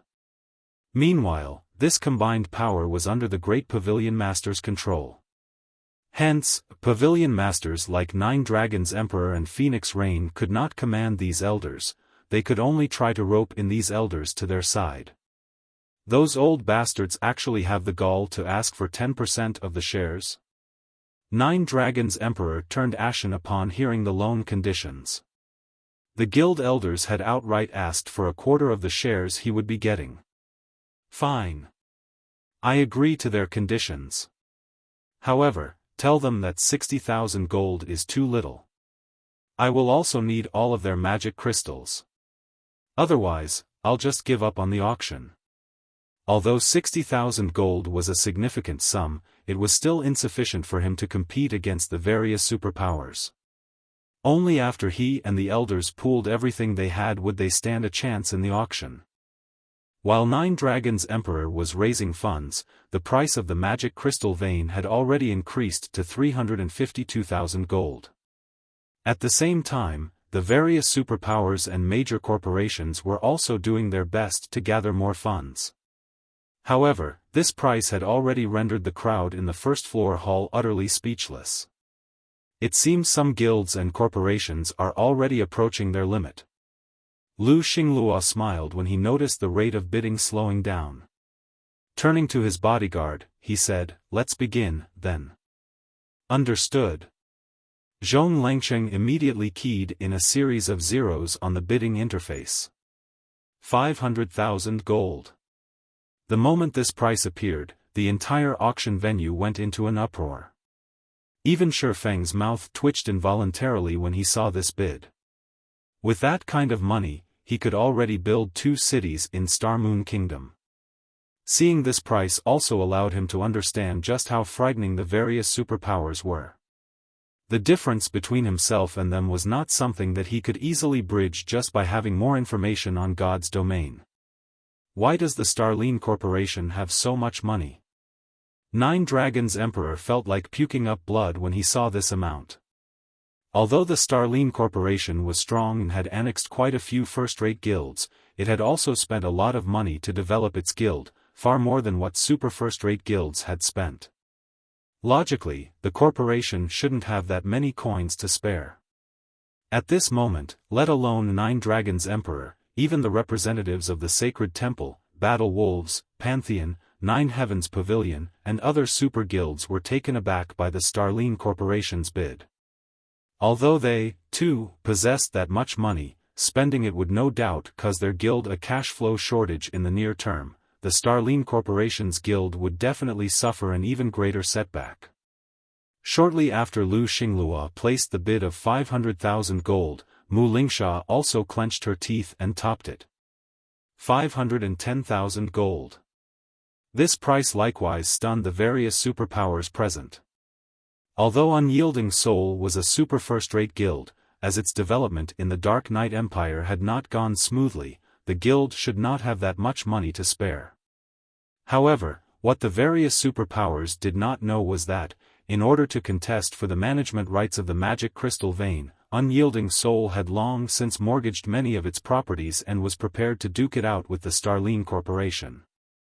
After all, if the Starline Corporation acquired the magic crystal vein, Unyielding Soul's development in the Dark Knight Empire would be doomed. Hence, Unyielding Soul had accumulated a total of 625,000 gold's worth of coins and magic crystals to compete with the Starline Corporation. Ha ha ha. You want to compete against the Starline Corporation in terms of financial strength? Lu Xinglua sneered at Mu Lingsha's new bid. A pity. Truly a pity. The Starline Corporation might not have as powerful a background as a super first-rate guild like Unyielding Soul, but we do have high-level energy. In order to acquire the magic crystal vein, the Starline Corporation had traded 400,000 gold's worth of high-level energy with the secret pavilion. Of course, it had stipulated that Unyielding Soul would not be invited to the internal auction. Including the 300,000 gold the corporation raised, Starline had a total of 700,000 gold prepared to purchase the vein. At this stage of the game, even the various super guilds were incapable of taking out 700,000 gold, which was why he was confident of acquiring the magic crystal vein. After some back and forth, the price eventually reached 630,000 gold, the bid being placed by Lu Xinglua. This figure caused many of the superpowers present to give up on the auction. They also could not help but marvel at the Starline Corporation's financial strength. Aqua, I wish to borrow money from Zero Wing. I am willing to use a few plots of golden land in the Dark Knight Empire as collateral. These lands are worth around 70,000 gold in total. I wish to borrow 60,000 gold. I will pay you back in 5 days with 30% interest. If I fail to repay the loan, these golden lands will be 0 wings, Mu Lingsha said after making some calculations. At this point, she could tell that the price of the magic crystal vein was already close to Lu Xingluo's limit. After all, the man was no longer as decisive when placing his bids. Meanwhile, through Aqua Rose, she had learned much about Zero Wing. Hence, she knew that Zero Wing had prepared quite a lot of funds for the auction this time, several times more than the average first-rate guild, in fact. Hence, it should be possible for Zero Wing to lend her 60,000 gold. If she had these 60,000 gold coins, she would have a greater chance of winning against Lu Xingluo. This, Aqua Rose was slightly troubled as she turned to look at Xiaofan, unsure whether she should agree to this request or not. Miss Mu, how about this? I can lend you 100,000 gold's worth of funds. However, Zero Wing does not need any collateral or the 30% interest. We only want to borrow some manpower from Unyielding Soul. What do you think of this proposal? Xiaofan suggested. Although he had thought of using this opportunity to acquire some of the magic crystal veins shares, the percentage of shares he could obtain in the end would most likely not amount to much. In that case, the number of magic crystals Zero Wing could get from the vein would be a drop in the bucket, given Zero Wing's current magic crystal shortage. Meanwhile, earning an additional 18,000 gold from the 30% interest would not help Zero Wing by much either. Rather than these negligible benefits, it would be far more meaningful to borrow Unyielding Soul's strength, instead.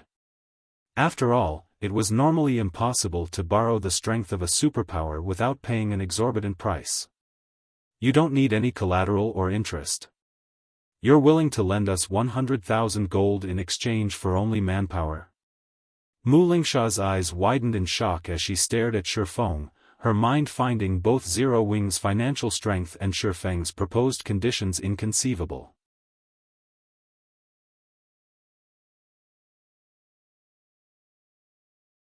Chapter 1790, or Vein of Astronomical Value. Lucky Old Cat. Upon hearing Xiaofang's proposal, Aqua Rose and Gentle Snow could not help but stare at him in disbelief. They could not understand why he would actually abandon such a good opportunity to make money and, instead, settle for just borrowing manpower from Unyielding Soul. Meanwhile, during the time Xiaofan and Mu Lingsha were discussing this point, Yuan Tiexin had slammed his gavel for the second time. 630,000, going twice. Is there nobody present willing to offer a higher price? Yuan Tiexin asked as he glanced at the audience before him.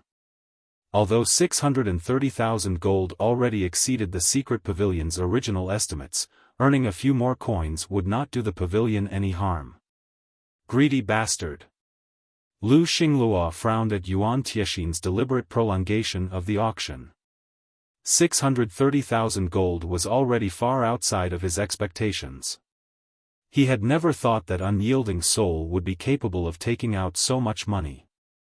With such an expenditure, even if he could eventually recover the cost from the profits generated by the magic crystal vein, it would take a very long time before he could recoup his entire investment. Not to mention, he would also have to station an army of 100,000 players at the vein over the long run, which would further increase the time needed to recover his cost. The only fortunate matter was that the magic crystal vein produced magic crystals and rare ores that were very difficult to acquire on the market. For the foreseeable future, the Starline Corporation would no longer have to worry about its guild's daily magic crystal expenditure. Meanwhile, inside Xiaofang's room. All right, I agree with your conditions. Mu Lingsha nodded to Xiaofan. Although she was neither Unyielding Soul's guild leader nor vice guild leader, she was the heiress of Unyielding Soul's biggest shareholder. Moreover, Unyielding Soul had already granted her full authority over the auction this time. If it was only getting some of Unyielding Soul's members to help Zero Wing with a task, she could easily approve this matter with her authority. Alright, I'll write up a contract. You should place a bid first. Xiaofan smiled when he heard Mu Lingsha's reply. With the help of a super first-rate guild like Unyielding Soul, he could proceed smoothly with the next step of his plans. Compared to what he stood to gain through this help, making a few thousand coins of profit was not worth mentioning whatsoever. Since both sides had come to an agreement, Mu Lingsha hurriedly placed a new bid. 632,000 gold. Mu Lingsha shouted. The secret pavilion's internal auction was different from the auctions held in God's domain, where players had to have enough currency in their pockets to place their bids. The secret pavilion did not bother verifying how much the bidders had. It would be fine so long as the buyer could pay for their purchase afterward. The silent auction venue immediately livened once again with Mu Lingsha's bid. How does Unyielding Soul still have money? Lu Xingluo's gaze turned chilling as he glared at Mu Lingsha's room. He had thought that the auction for the magic crystal vein was already over, never imagining that Mu Lingsha still hadn't given up hope. He immediately placed a new bid to thoroughly suppress her. 640,000 gold.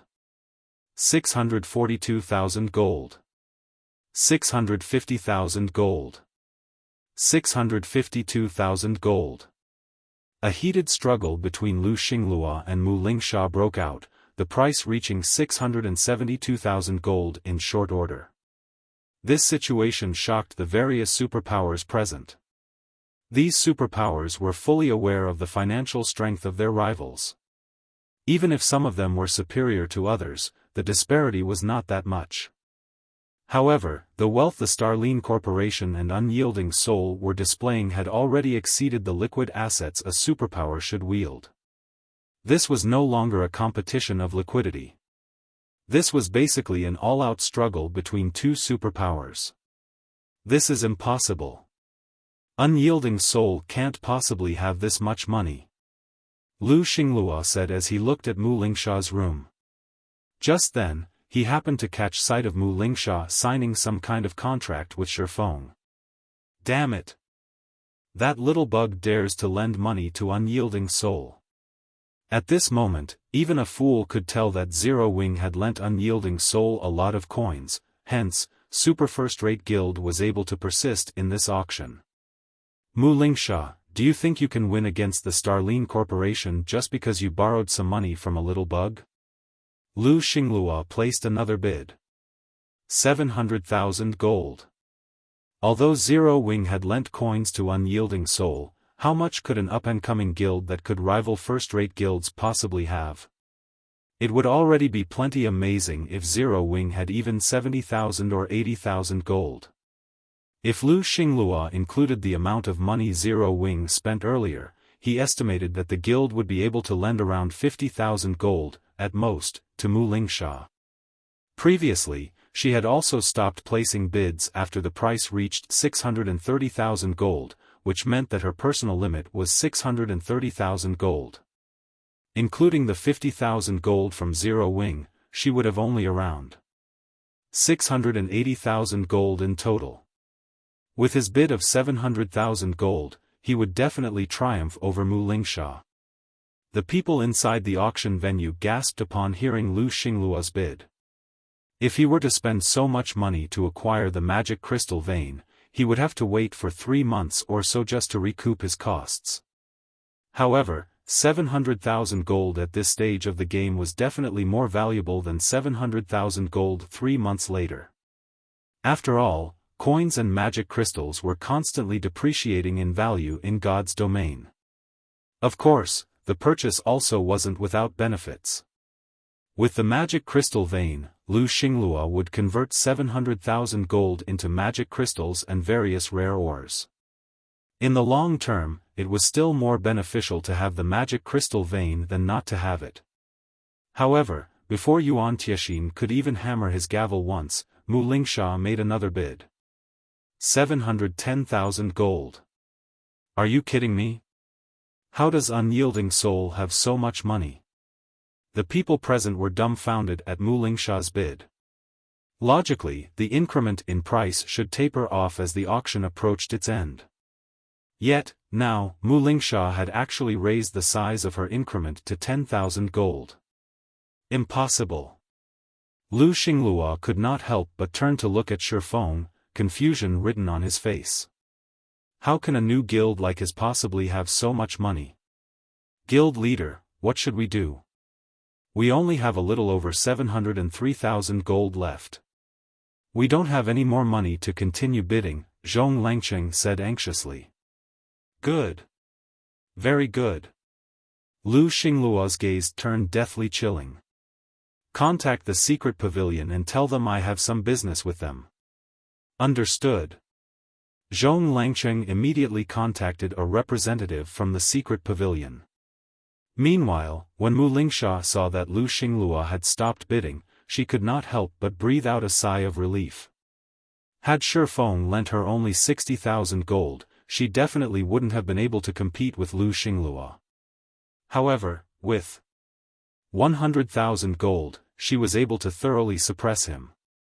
Moreover, during the time she was competing with Lu Xingluo, as she worried that she wouldn't have enough funds, she had someone in her guild mortgage several plots of golden land in Dark Knight City and gained another 60,000 gold.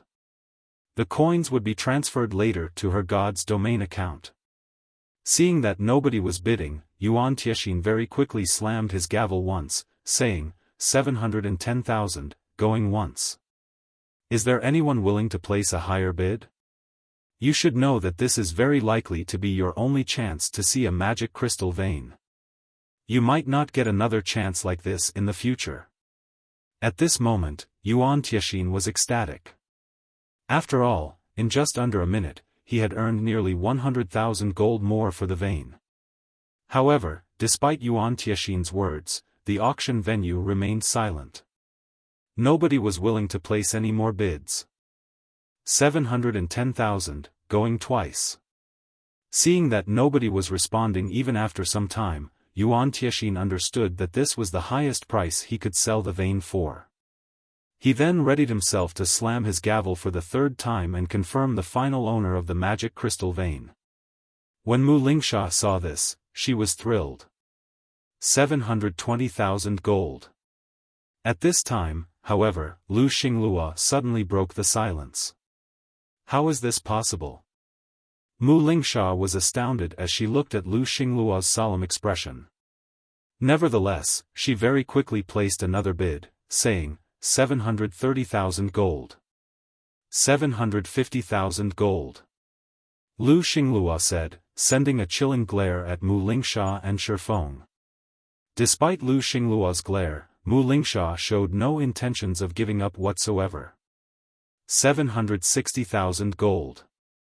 770,000 gold. 780,000 gold. 800,000 gold. In the end, Lu Xingluo directly raised the price by an additional 20,000 gold, causing Mu Lingsha's complexion to darken considerably. That price exceeded the limits of what she could afford. In the end, after Yuan Tiexin slammed his gavel 3 times, Lu Xingluo was announced the winner of the Magic Crystal Veins management rights. This outcome sent the entire auction venue into an uproar.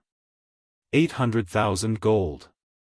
This was already double the liquid funds a superpower possessed at this stage of the game. Although Lu Xingluo had acquired the Magic Crystal Vein, throughout the remaining part of the auction, he glared hatefully at Mu Lingsha and Xiaofan. In order to emerge as the final victor, he had been forced to sell a large amount of high-level energy to the secret pavilion, far more than what the corporation had authorized. Although he eventually won the auction, he had to spend nearly 200,000 gold more. How could he possibly be in a mood for celebration? Langcheng, once we return, gather all the information you can find on Zero Wing and pass it to Dark Soul.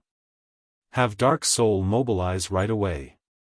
If Dark Soul is lacking in strength, have a portion of our main force support it. I want Zero Wing to disappear from God's domain immediately. Lu Xingluo said. A mere bug dares cause me to lose 200,000 gold. Understood. Zhong Langcheng replied eagerly. The thing he loved doing the most was none other than annihilating small guilds.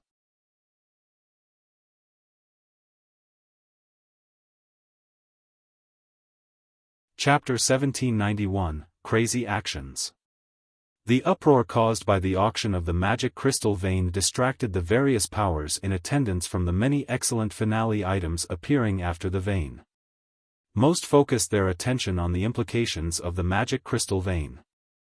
Now that the Starline Corporation had the magic crystal vein, combined with its financial strength and military strength, its development in God's domain would most likely skyrocket in the future. Particularly, when it came to magic crystals, the Starline Corporation would have a massive advantage over everyone else. Now that Starline has obtained the magic crystal vein, the Dark Knight Empire will probably belong to Starline from now on. Crimson Emperor and Unyielding Soul sure are pitiful. The two of them going all out was what allowed Starline to annex two former super first-rate guilds in one go.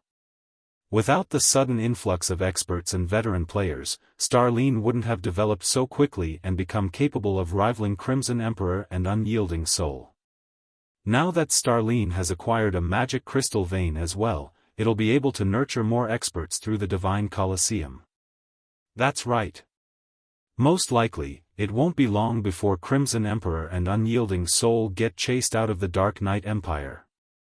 Unyielding Soul is truly unfortunate. It was just a little bit short of acquiring the magic crystal vein. It really makes you wonder where the Starline Corporation managed to get so much money from. Everyone secretly discussed the matter between the Starline Corporation and Unyielding Soul. The auction of the magic crystal vein had determined the future of the Dark Knight Empire.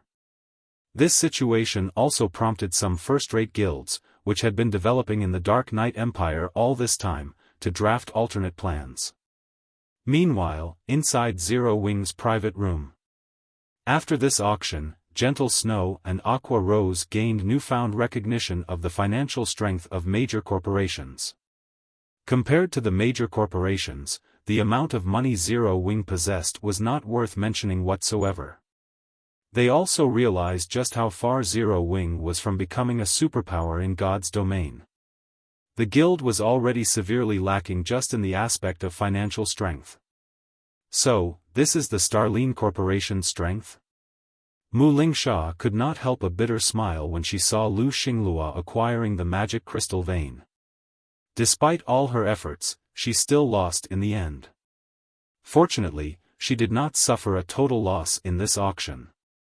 At the very least, she had forced Starline to spend a large portion of its wealth. With this, Starline would not have the funds to develop rapidly within the short term. Following which, Mu Lingsha turned to look at Xiaofan and said, "Thank you for your help. As per our agreement, I will have Unyielding Soul help you out once." That's just wonderful. In reality, the thing I need Unyielding Soul's help with is very simple. I need you to lend me 60 Tier 2 experts to raid a team dungeon. I believe that with Unyielding Soul's strength, that should be doable, Xiaofan said, directly revealing the task he wanted Unyielding Soul's help for.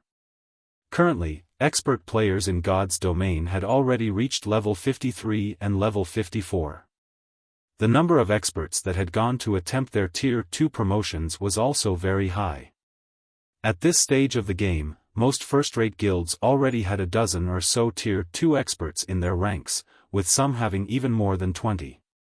As for super first-rate guilds, they definitely had more than 60 Tier 2 experts.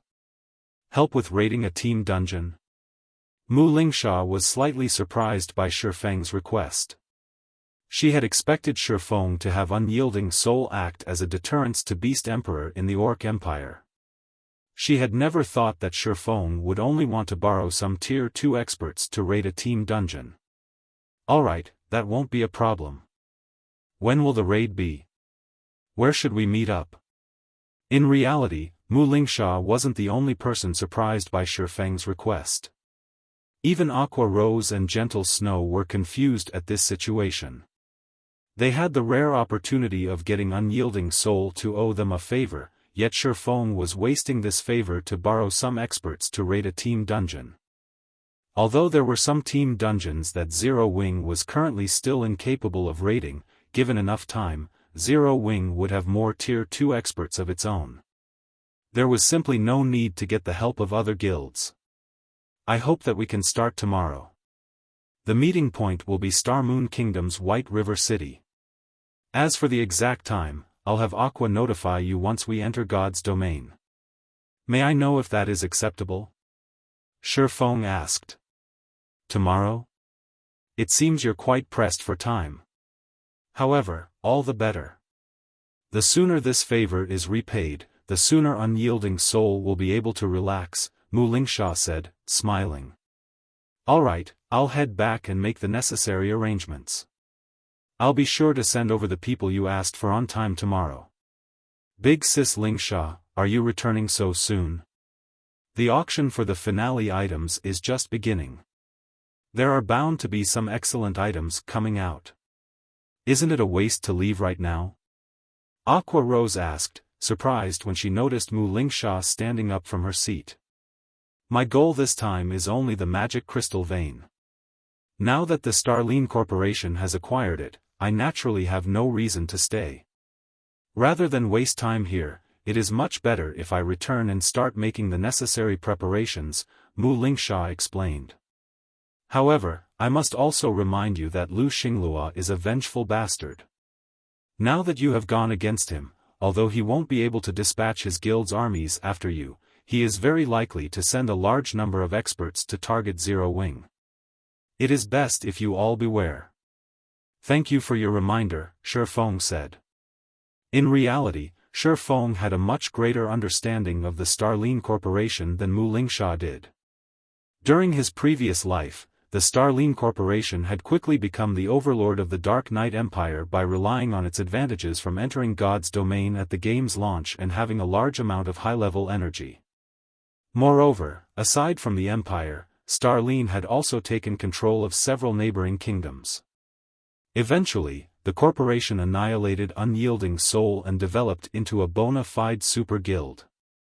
Meanwhile, Lu Xinglua, the guild leader of the Starline Corporation's guild, was also famed for being incomparably ruthless. As Lu Xinglua had close ties with dark players, those who became his enemy were often hunted down by dark players.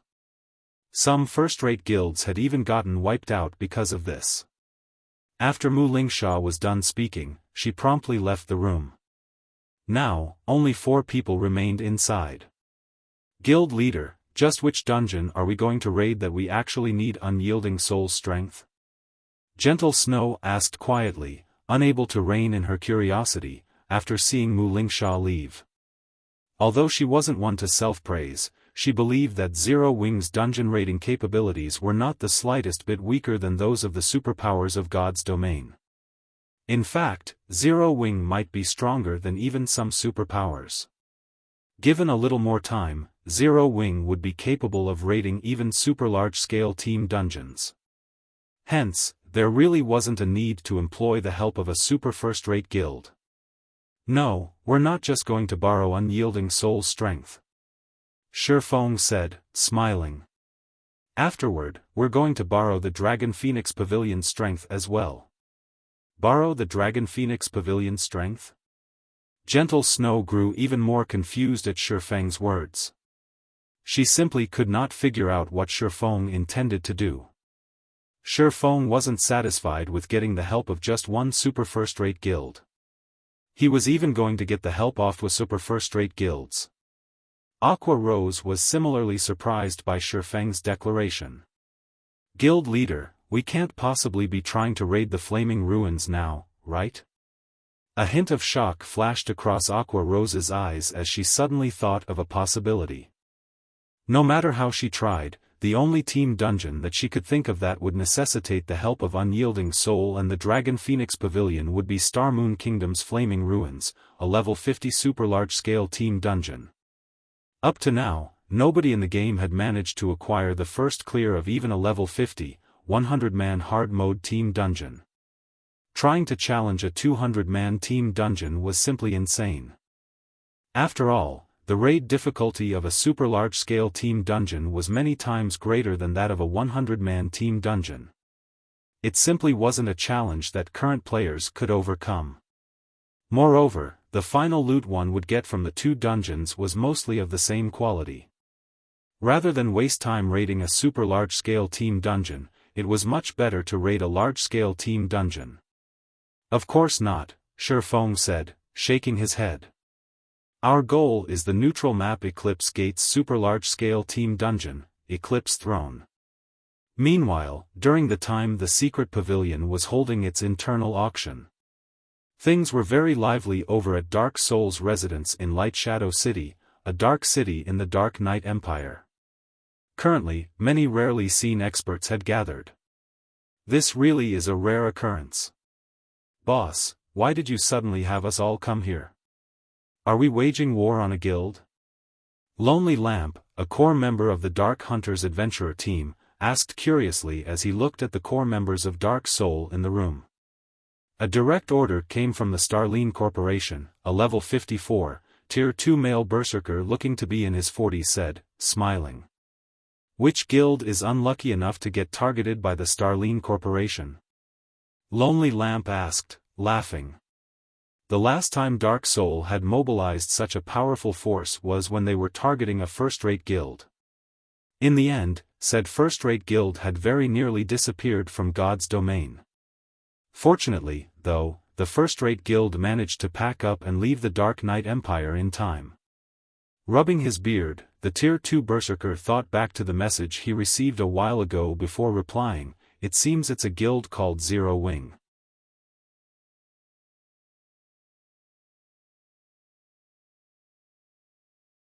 Chapter 1792, Upgrading a Magic Weapon. Lucky Old Cat. We're targeting Zero Wing? Lonely Lamp could not help his surprise when he heard the Tier 2 berserker's words. Could it be Starmoon Kingdom's Zero Wing? That's right. Looking at Lonely Lamp curiously, the Tier 2 berserker asked, is there a problem? And no. Lonely Lamp shook his head, his complexion darkening slightly. He had never thought that the various adventurer teams belonging to Dark Soul had actually been gathered this time to deal with Zero Wing. This is interesting, a soldierly man seated before Lonely Lamp said, his lips curling up slightly. Originally, I was planning to take care of this Zero Wing sometime in the future. Now, it seems that won't be necessary. Commander Shark, does Dark Hunters have some kind of grudge against Zero Wing? A beautiful, womanly lady wearing dark blue robes asked, a faint smile on her face. We crossed paths when carrying out a client's commission.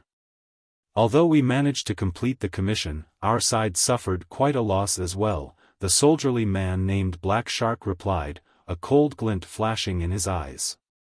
To be able to make your Dark Hunters eat a loss, Zero Wing must be quite capable. It's no wonder the Alliance Master has gathered us here today, the beautiful lady said.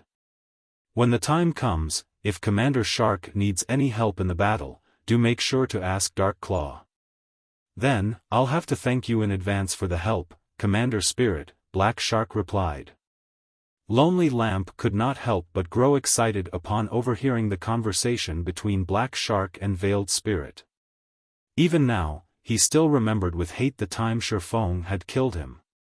Although his commander had also stated previously that they would make Zero Wing pay, he was painfully aware of just how powerful Zero Wing was.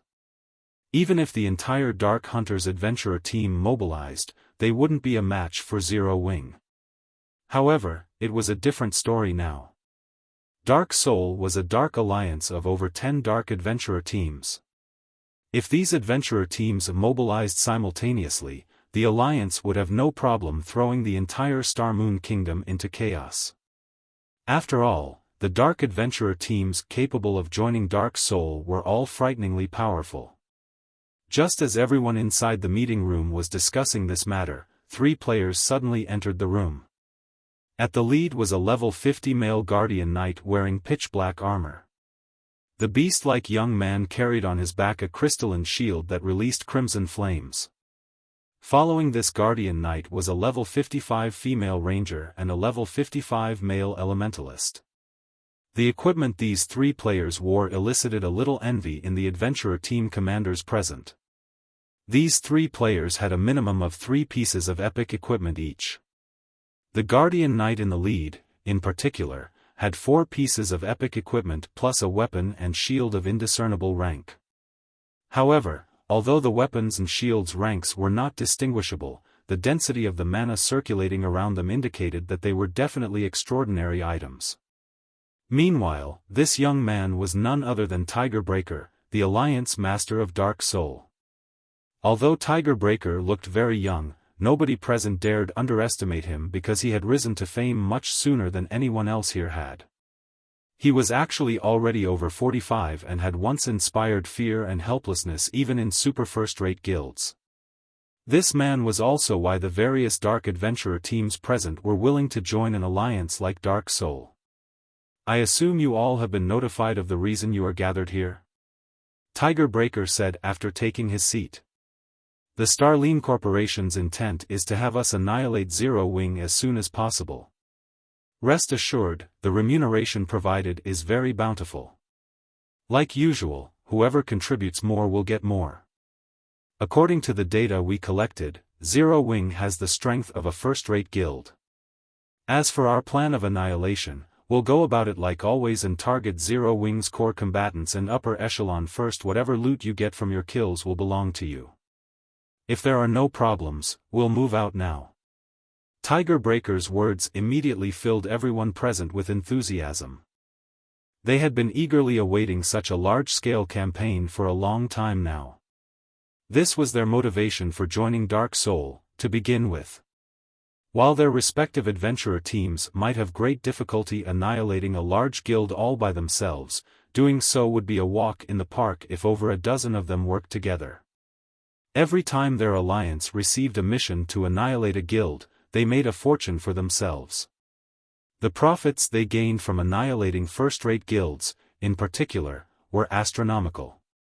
Alliance Master, what happened with the Starline Corporation that it's in such a rush to annihilate Zero Wing? The level 55 male elementalist standing beside Tiger Breaker asked curiously after seeing that the representatives of the various Dark Adventurer teams had left. In the past, they always gave us a few days to prepare. Now, they're not even giving us a day. I'm not sure about this, Tiger Breaker replied, shaking his head. However, it doesn't matter. The target has the strength of just a first-rate guild. It's not the first time they're doing such a task. Indeed. With the current strength of the various adventurer teams, every one of them can easily mess up a first-rate guild all by themselves. If they work together, even the top-ranking first-rate guilds will suffer, the male elementalist said, chuckling. Right, after they're done with this mission, our next target will most likely be Unyielding Soul. Make sure you get the necessary preparations done. Even though Unyielding Soul has fallen behind the times, it is still a super first-rate guild. It won't be an easy opponent, Tiger Breaker said. Alliance Master, rest assured, as long as that batch of resources arrives, we'll be able to nurture a large group of experts very quickly, the elementalist said confidently. Star Moon Kingdom, White River City. After the secret pavilion's auction, Xiaofan immediately returned to the Greenwater Villa and logged back into God's domain. The first thing he did after getting online was contact Phoenix Rain and have her send every Tier 2 expert she had to White River City. After making the necessary arrangements, he handed 30,000 gold to Aqua Rose and had her continue fortifying Silverwing Town. He then took out another 30,000 gold and secretly fortified the Lost Town. Next, he gathered the rare materials he brought over from the Ice Crystal World and 19 lifestyle players at the Candlelight Trading Firm. Finally, he used the Holy City's emblem and brought the 19 lifestyle players to the Holy City of Titan. At this point, the Abyssal Blade was still just a level 45 magic weapon. Although the Abyssal Blade remained very powerful, it was severely mismatched for his current level. Compared to Killing Ray, the Abyssal Blade was no different from baggage to him. Meanwhile, the Eclipse Throne was a level 50 super large-scale team dungeon in the Eclipse Gate, a neutral map. Its difficulty was much greater than even that of the level 50 super large-scale team dungeons in Kingdoms and Empires, not to mention the special environment inside the Eclipse Throne. He would have to increase his combat power further if he wanted to improve his chances of successfully raiding the dungeon. Hence, Xiaofan planned on forging level 50 weapons in Titan City in order to upgrade the Abyssal Blade. In the outside world, level 50 fine gold and dark gold weapon designs were very rare. In Titan City, however, so long as one had sufficient status, one could use magic crystals to exchange for all kinds of weapon production designs. However, only the player that exchanged for these designs could learn them. At the same time, the weapons produced using the designs obtained in Titan City were slightly weaker than average weapons of the same rank. To Xiaofan, however, this weakness did not matter at all. After all, the weapons he produced would be sacrificed to the Abyssal Blade. What kind of attributes those weapons possessed was not important. After arriving at Titan City's Forging Association, he spent 3,000 and 6,000 magic crystals to purchase level 50 fine gold and dark gold weapon forging designs, respectively. He then rented a special forging room and set to work. In order to increase his production success rate, Xiaofan even utilized the Philosopher's Hand's power. After working away for over half a day, he finally ended up with 100 level 50 fine gold weapons and 30 level 50 dark gold weapons. He had used nearly 80% of the materials he had prepared for this occasion. I can finally upgrade it. After taking a good look at the pile of weapons stacked on the table before him, Xiaofan unsheathed the Abyssal Blade. Devour.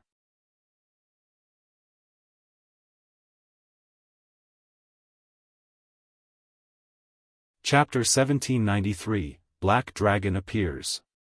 Lucky Old Cat. Inside the blazing hot special forging room. After Xiaofan chose to upgrade the Abyssal Blade, he felt space inside the room freeze. Pitch-black divine runes lit up the silver sword before him, and the black dragon coiled around the hilt opened its eyes abruptly. As if the ornament had gained life, the black dragon let loose a deafening roar. Roar! The dragon's roar made the room tremble so violently that Xiaofan even thought it might collapse. Following which, a terrifying aura saturated that was so powerful that Xiaofan felt his body grow multitudes heavier. He couldn't move an inch. How is it so powerful? Xiaofan stared at the hovering Abyssal Blade, afraid. The weapon's current aura was many times stronger than it had been during the previous upgrades. If not for the magic arrays that reinforced the special forging room, he had no doubt that the roar would have crumbled the room. The dragon's roar hadn't only affected the special forging room Xiaofan occupied. Candlelight's lifestyle players, who practiced forging techniques in their own rooms, heard the deafening announcement and felt the world quake. They all felt a horrific pressure weigh on them the moment after the roar, preventing them from moving. What's going on? Why can't I move? Everyone was afraid of the sudden pressure. They could all sense death linger as if they stood before the opened mouth of some ferocious beast. When the Abyssal Blade's aura reached its peak, even the Forging Association's Tier 2 NPCs dropped to the ground. Only the patrolling Tier 3 NPCs remained standing, but when these NPCs turned to the Forging Association, they did so with grim expressions. They felt as if they were staring at a live dragon, not a building. After another 10 seconds, the aura disappeared, and everything returned to normal. However, Xiaofan, who stood before this phenomenon's cause, looked decidedly less than pleased.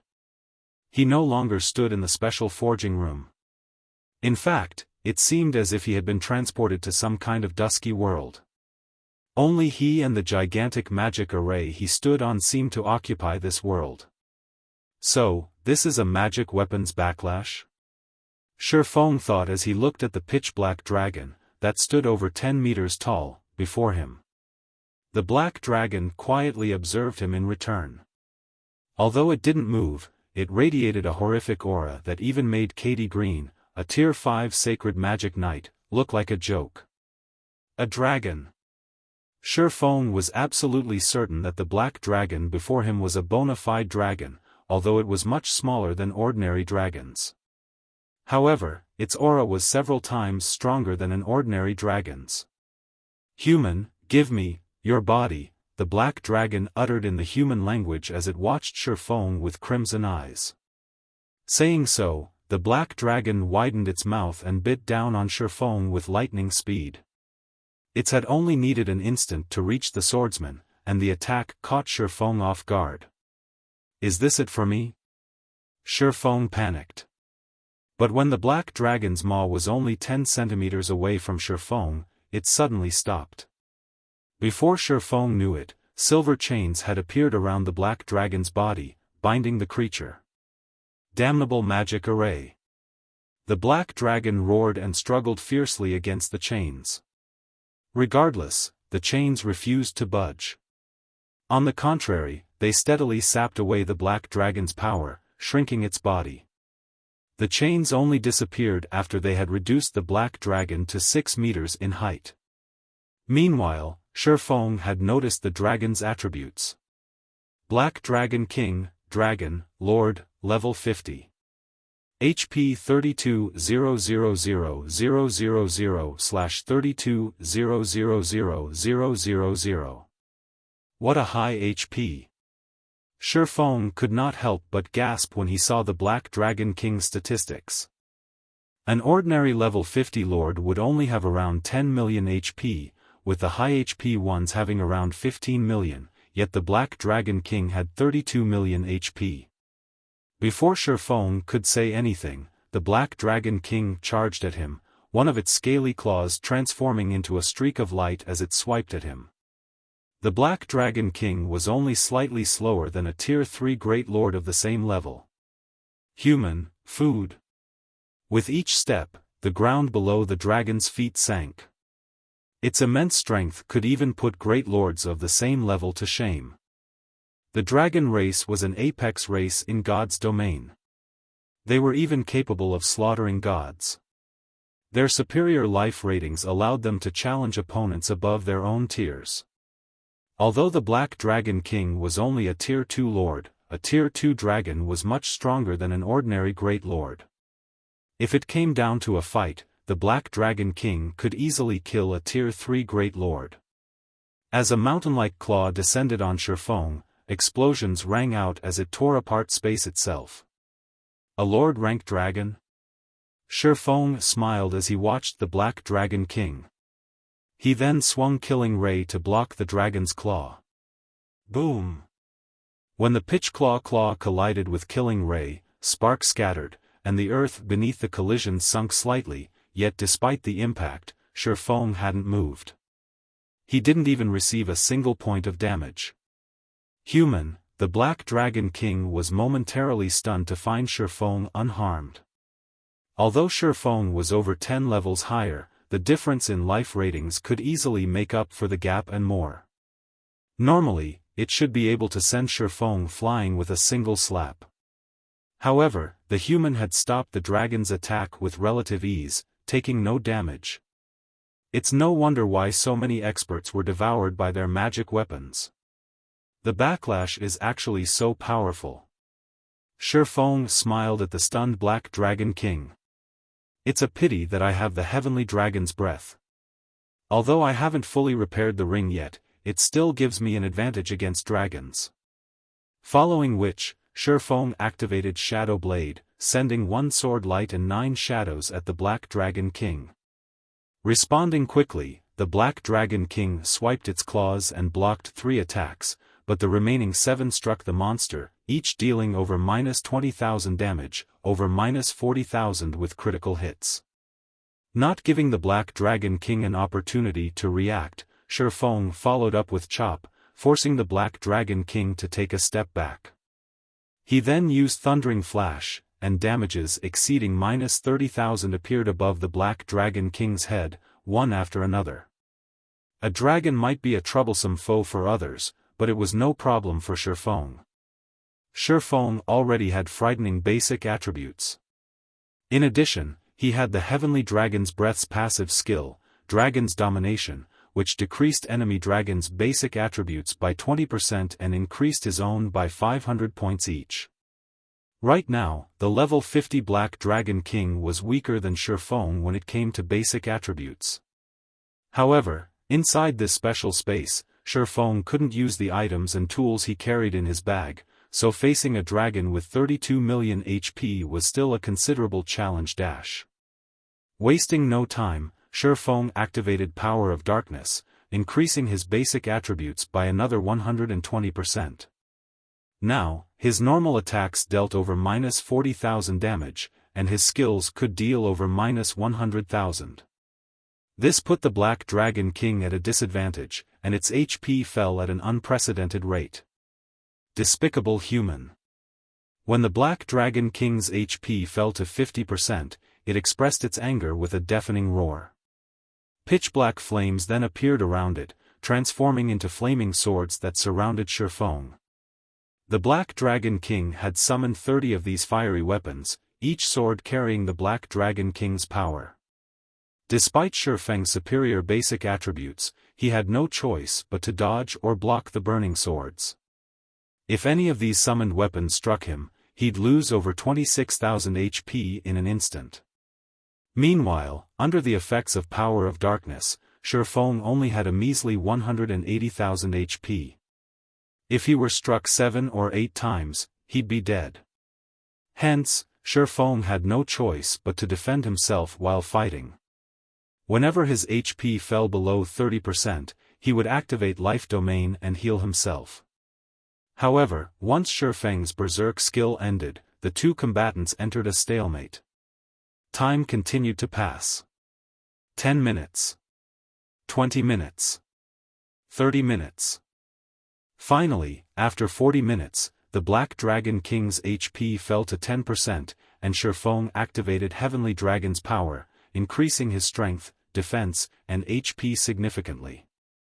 With Heavenly Dragon's power, Xiaofan could completely suppress the dragon. He turned some of his focus away from defense, enduring the Flaming Sword's attacks to strike the Black Dragon King's chest. The hit was a critical, dealing more than -100,000 damage to the Lord. Following which, the Black Dragon King's HP began to decrease much faster than before. 8%. 6%. 3%. Xiaofan also steadily lost HP. Despite Heavenly Dragon's powers buffs, each flaming sword shaved off over 10,000 HP.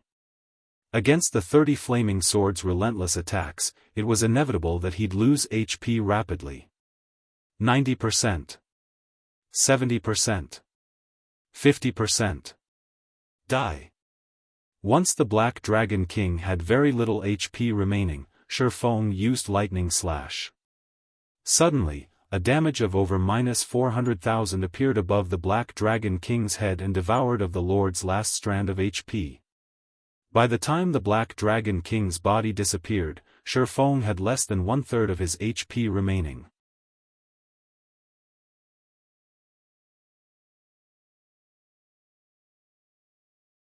Chapter 1794, Dragon Soul.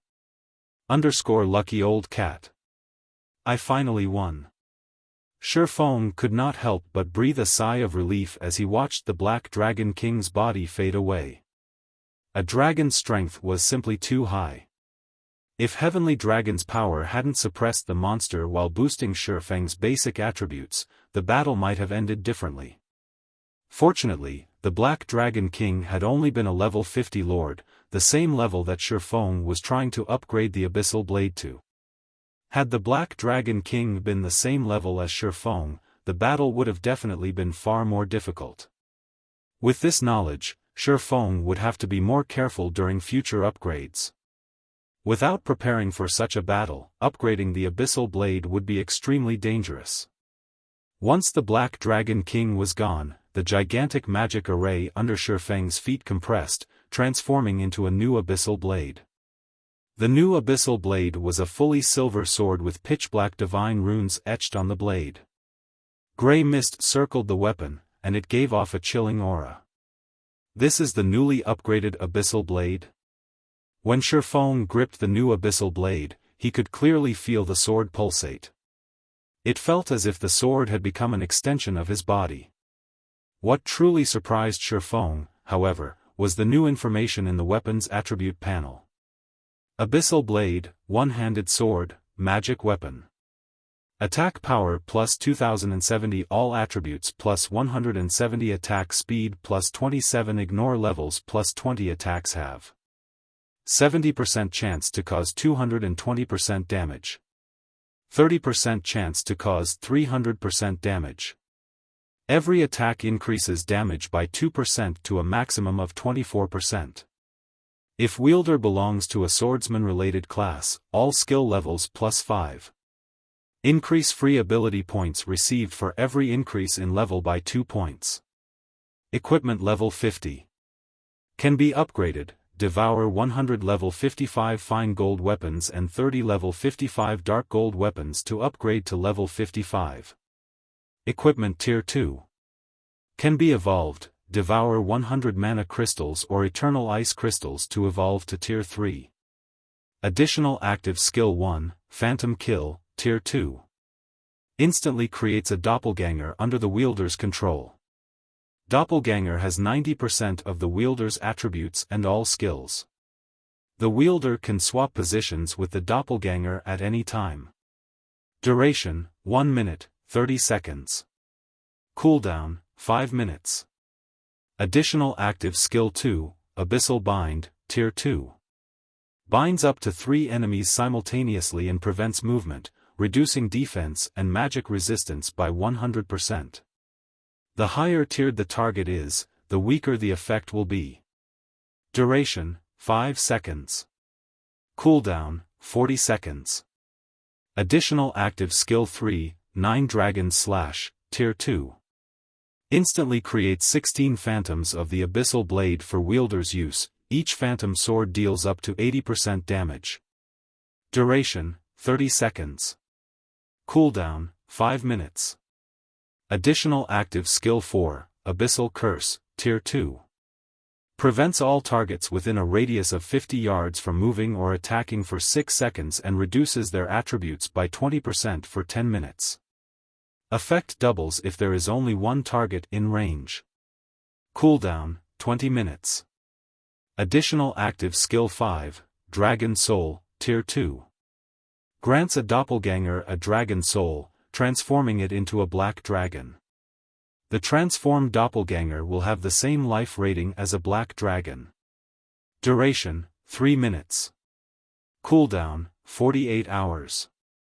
Additional passive skill, Abyssal Will. Improves wielder's physique depending on the surrounding mana density. The higher the mana density, the greater the improvement. Additional Profound Inheritance, Black Emperor, Tier 2. When activated, every critical hit will accumulate 1 stack of Death Aura. Each stack can be used to increase all attributes by 2% and attack speed and movement speed by 1% for 12 seconds or to reduce the cooldown of a skill by 4 seconds.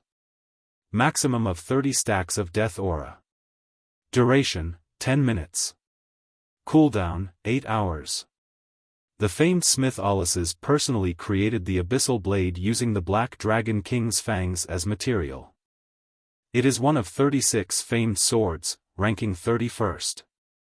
However, the Black Dragon King himself has cursed this sword. Beyond the immense strength the blade offers, the wielder must face a backlash after a certain amount of time. However, after Jack had remodeled the Abyssal Blade with a star crystal, the strength of the backlash has been reduced greatly. If the wielder is unable to suppress the backlash, the wielder will receive the Black Dragon King's curse, permanently reducing all attributes by 50%. Unable to be dropped. Unable to be traded. Unable to be destroyed.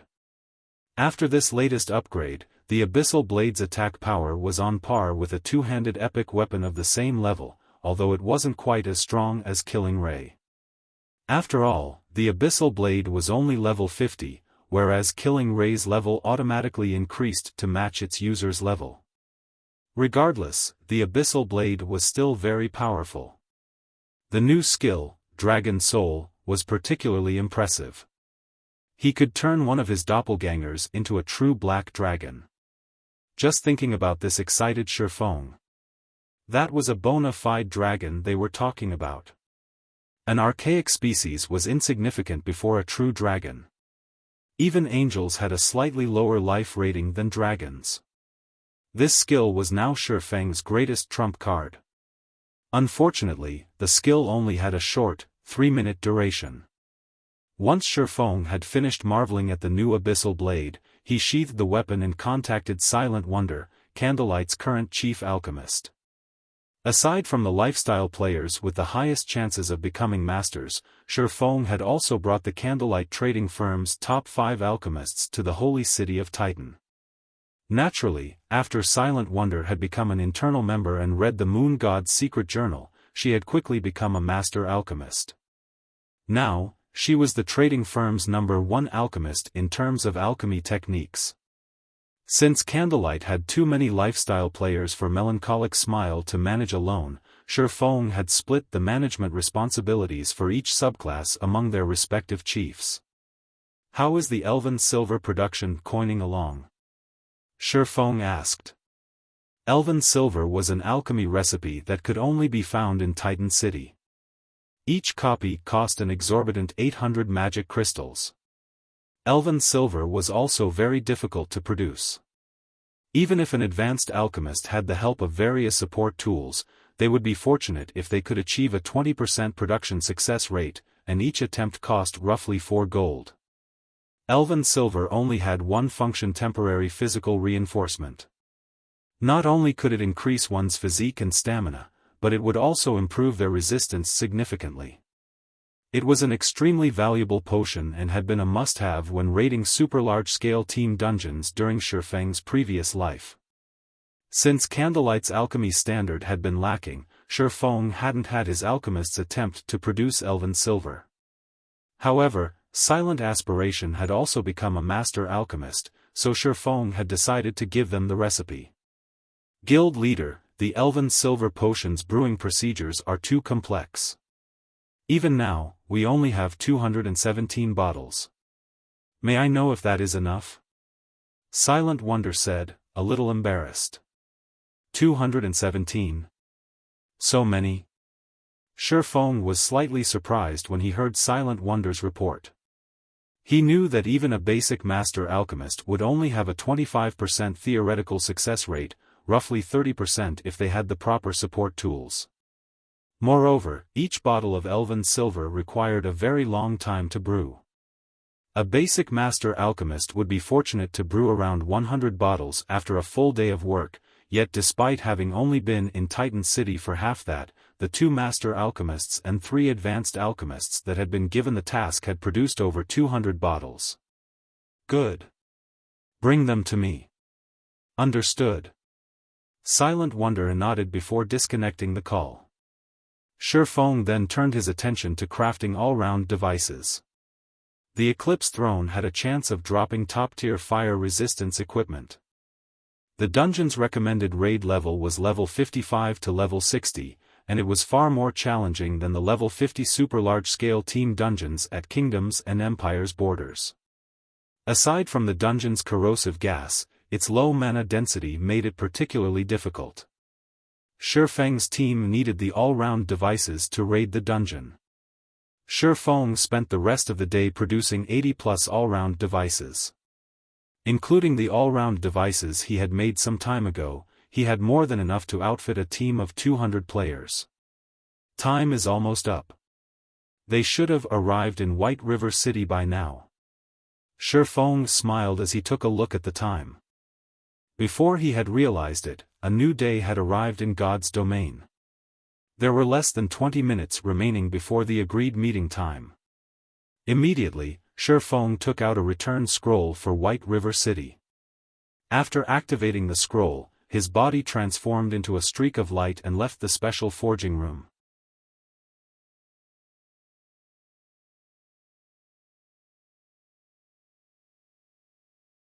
Chapter 1795, Gathering of Heroes. Lucky Old Cat. Star Moon Kingdom, Zero Wings residence in White River City.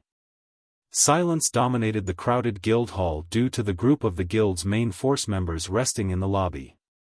The lowest leveled player among this group was level 54, tier 2, and the weakest equipment they wore was level 50 fine gold rank. The players who led the group even wore multiple pieces of epic equipment. These people were none other than Fire Dance, Cola, Shadow Sword, Blackie, Turtledove, Yi Wumian, Violet Cloud, Minor Wind, and Flying Shadow. Most of these players had been in the guild since its founding and had participated in countless guild wars and expeditions alongside Zero Wing's guild leader. Zero Wing had already become the #1 guild in Star Moon Kingdom both in terms of financial power and strength. Countless players in the kingdom studied Fire Dance and the others' battle videos.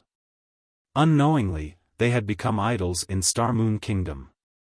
Flaming Rose Fire Dance. Tyrant Bear Cola. Why have all of these celebrities gathered here? Is our guild about to embark on some important operation? They're too cool. When can I become a core member and join their ranks? Our guild has recruited a lot of new members recently. As a result, the requirements to become a core member have become stricter. In other guilds, you can become a core member as long as you reach the Trial Tower's 5th floor and have enough GCPs. In Zero Wing, however, I've heard that you need to reach the Trial Tower's 6th floor at minimum. I've heard the same, but even if you become a core member, it's very difficult to get recruited for the guild's main force. Right now, even the main force's weakest member can reach the 6th floor's late stage and has a grasp of at least 2 basic combat techniques. If you want to become a party leader, you'll need to reach the 7th floor's middle stage or higher and grasp at least 3 basic combat techniques and 1 advanced combat technique. The guild members inside the guild hall were ecstatic when they saw Fire Dance and the others. This was especially true for the new recruits. Many of Zero Wing's new recruits had only decided to join Zero Wing because of experts like Fire Dance and her companions. Suddenly, shrieks echoed throughout the hall. A man in his 30s had entered the hall, carrying 2 longswords at his waist. Arcs of blue electricity danced around one of the weapons, while a gray mist surrounded the other. Ambient mana collected around the man passively, and he radiated an aura so powerful that those around him unconsciously stepped aside. This middle-aged man was none other than Xiaofan's Black Flame persona. Guild Leader. The guild leader has arrived. It's really the guild leader. His aura is so powerful. He is so much stronger than the battle videos make him out to be. When the guild members saw Xiaofan, excitement and reverence filled their eyes. Black Flame was a living legend in Star Moon Kingdom and was responsible for many miracles, never suffering defeat. Just the name Black Flame made expert players in Star Moon Kingdom shudder. In response to the exclamations, Xiaofan could only offer a troubled smile as he approached Fire Dance and her team. Guild Leader, all 85 Tier 2 players we have right now are present. We can set out right away, Aqua Rose said as Xiaofan walked over to the group. Xiaofan examined the main force members that had stood to greet him. The group included the experts from the Black Dragon Empire branch that Gentle Snow managed. Even Yulan, who managed Zero Wing City's daily affairs, was here.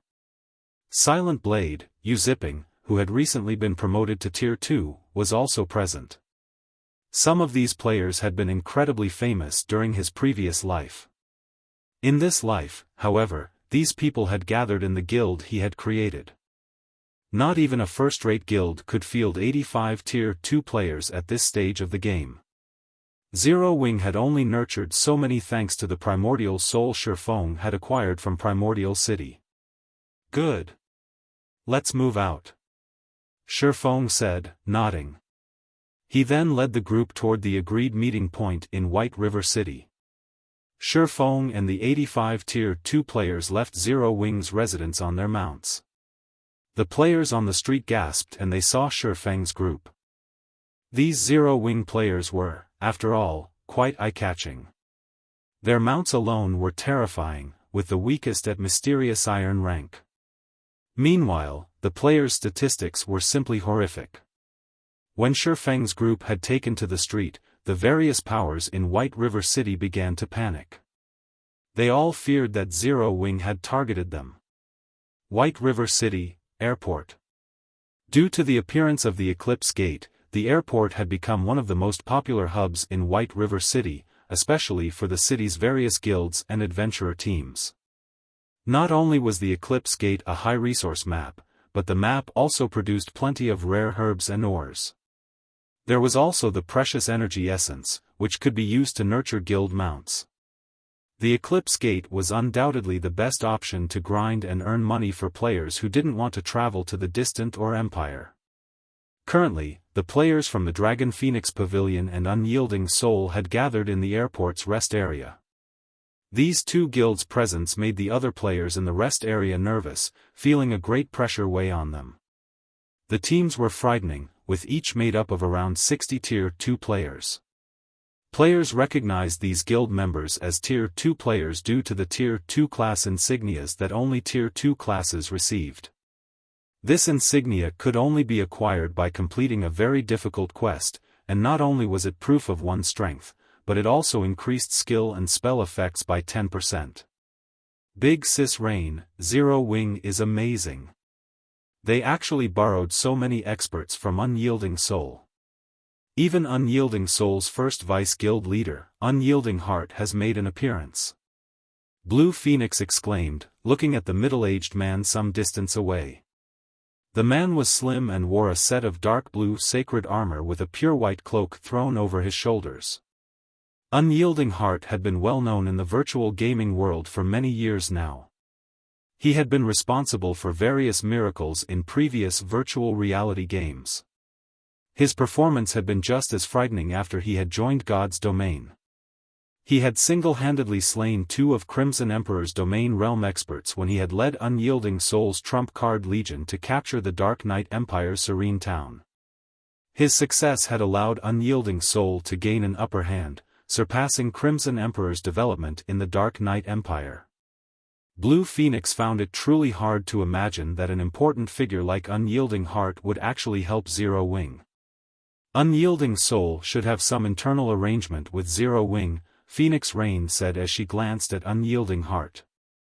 Honestly, his arrival had surprised her, as well. Even if Unyielding Soul had some kind of business with Zero Wing, it shouldn't have been easy for Zero Wing to acquire Unyielding Heart's assistance. After all, the position of First Vice Guild Leader came with a lot of responsibilities, and Unyielding Soul's situation in the Dark Knight Empire wasn't looking good. Logically, Unyielding Heart should not have the leisure to work for another guild. On the other side, Unyielding Soul's members were just as surprised to see the Dragon Phoenix Pavilion's members in the airport. Vice Guild Leader, that woman over there seems to be Pavilion Master Phoenix Rain from the Dragon Phoenix Pavilion, a level 54, Tier 2 male cleric whispered to Unyielding Heart. Moreover, the genius Blue Phoenix is here. It seems Zero Wing isn't as simple as we thought. Indeed. Although rumors have mentioned that the Dragon Phoenix Pavilion has a good relationship with Zero Wing, I didn't expect the pavilion to dispatch one of its pavilion masters for a request for help. It seems their relationship runs much deeper than the rumors make it out, Unyielding Heart said, frowning slightly as he considered the matter. He had come here with very little expectations of Zero Wing. He had only joined the expedition due to Mulingsha's request, but he had never dreamed that Zero Wing could even acquire the assistance of God's domain's famous demon queen, Phoenix Rain. Currently, Phoenix Rain held the most sway among the two pavilion masters in the Dragon Phoenix Pavilion. She also had the strongest chance of becoming the next great pavilion master. Phoenix Rain's presence in a foreign area alone was enough to cause a commotion nowadays. If the public realized that she was here to help Zero Wing, it would cause a sensation that would sweep across God's domain. While the Dragon Phoenix Pavilion and Unyielding Soul discussed each other, excited cries reached them from outside of the airport. Many players in the lobby ran over immediately to take a look. A short moment later, a group of players entered the airport's main lobby. All of these players were at least level 54, with some at level 56. Their equipment was just as impressive. At this stage of the game, level 50 fine gold equipment was even extremely rare in the various superpowers, yet such equipment was the weakest that could be found on these 80+ players. You're tuning into the Xiaofan's Wuxia Tales YouTube channel. Don't forget to subscribe and join us on this journey to catch the most captivating stories.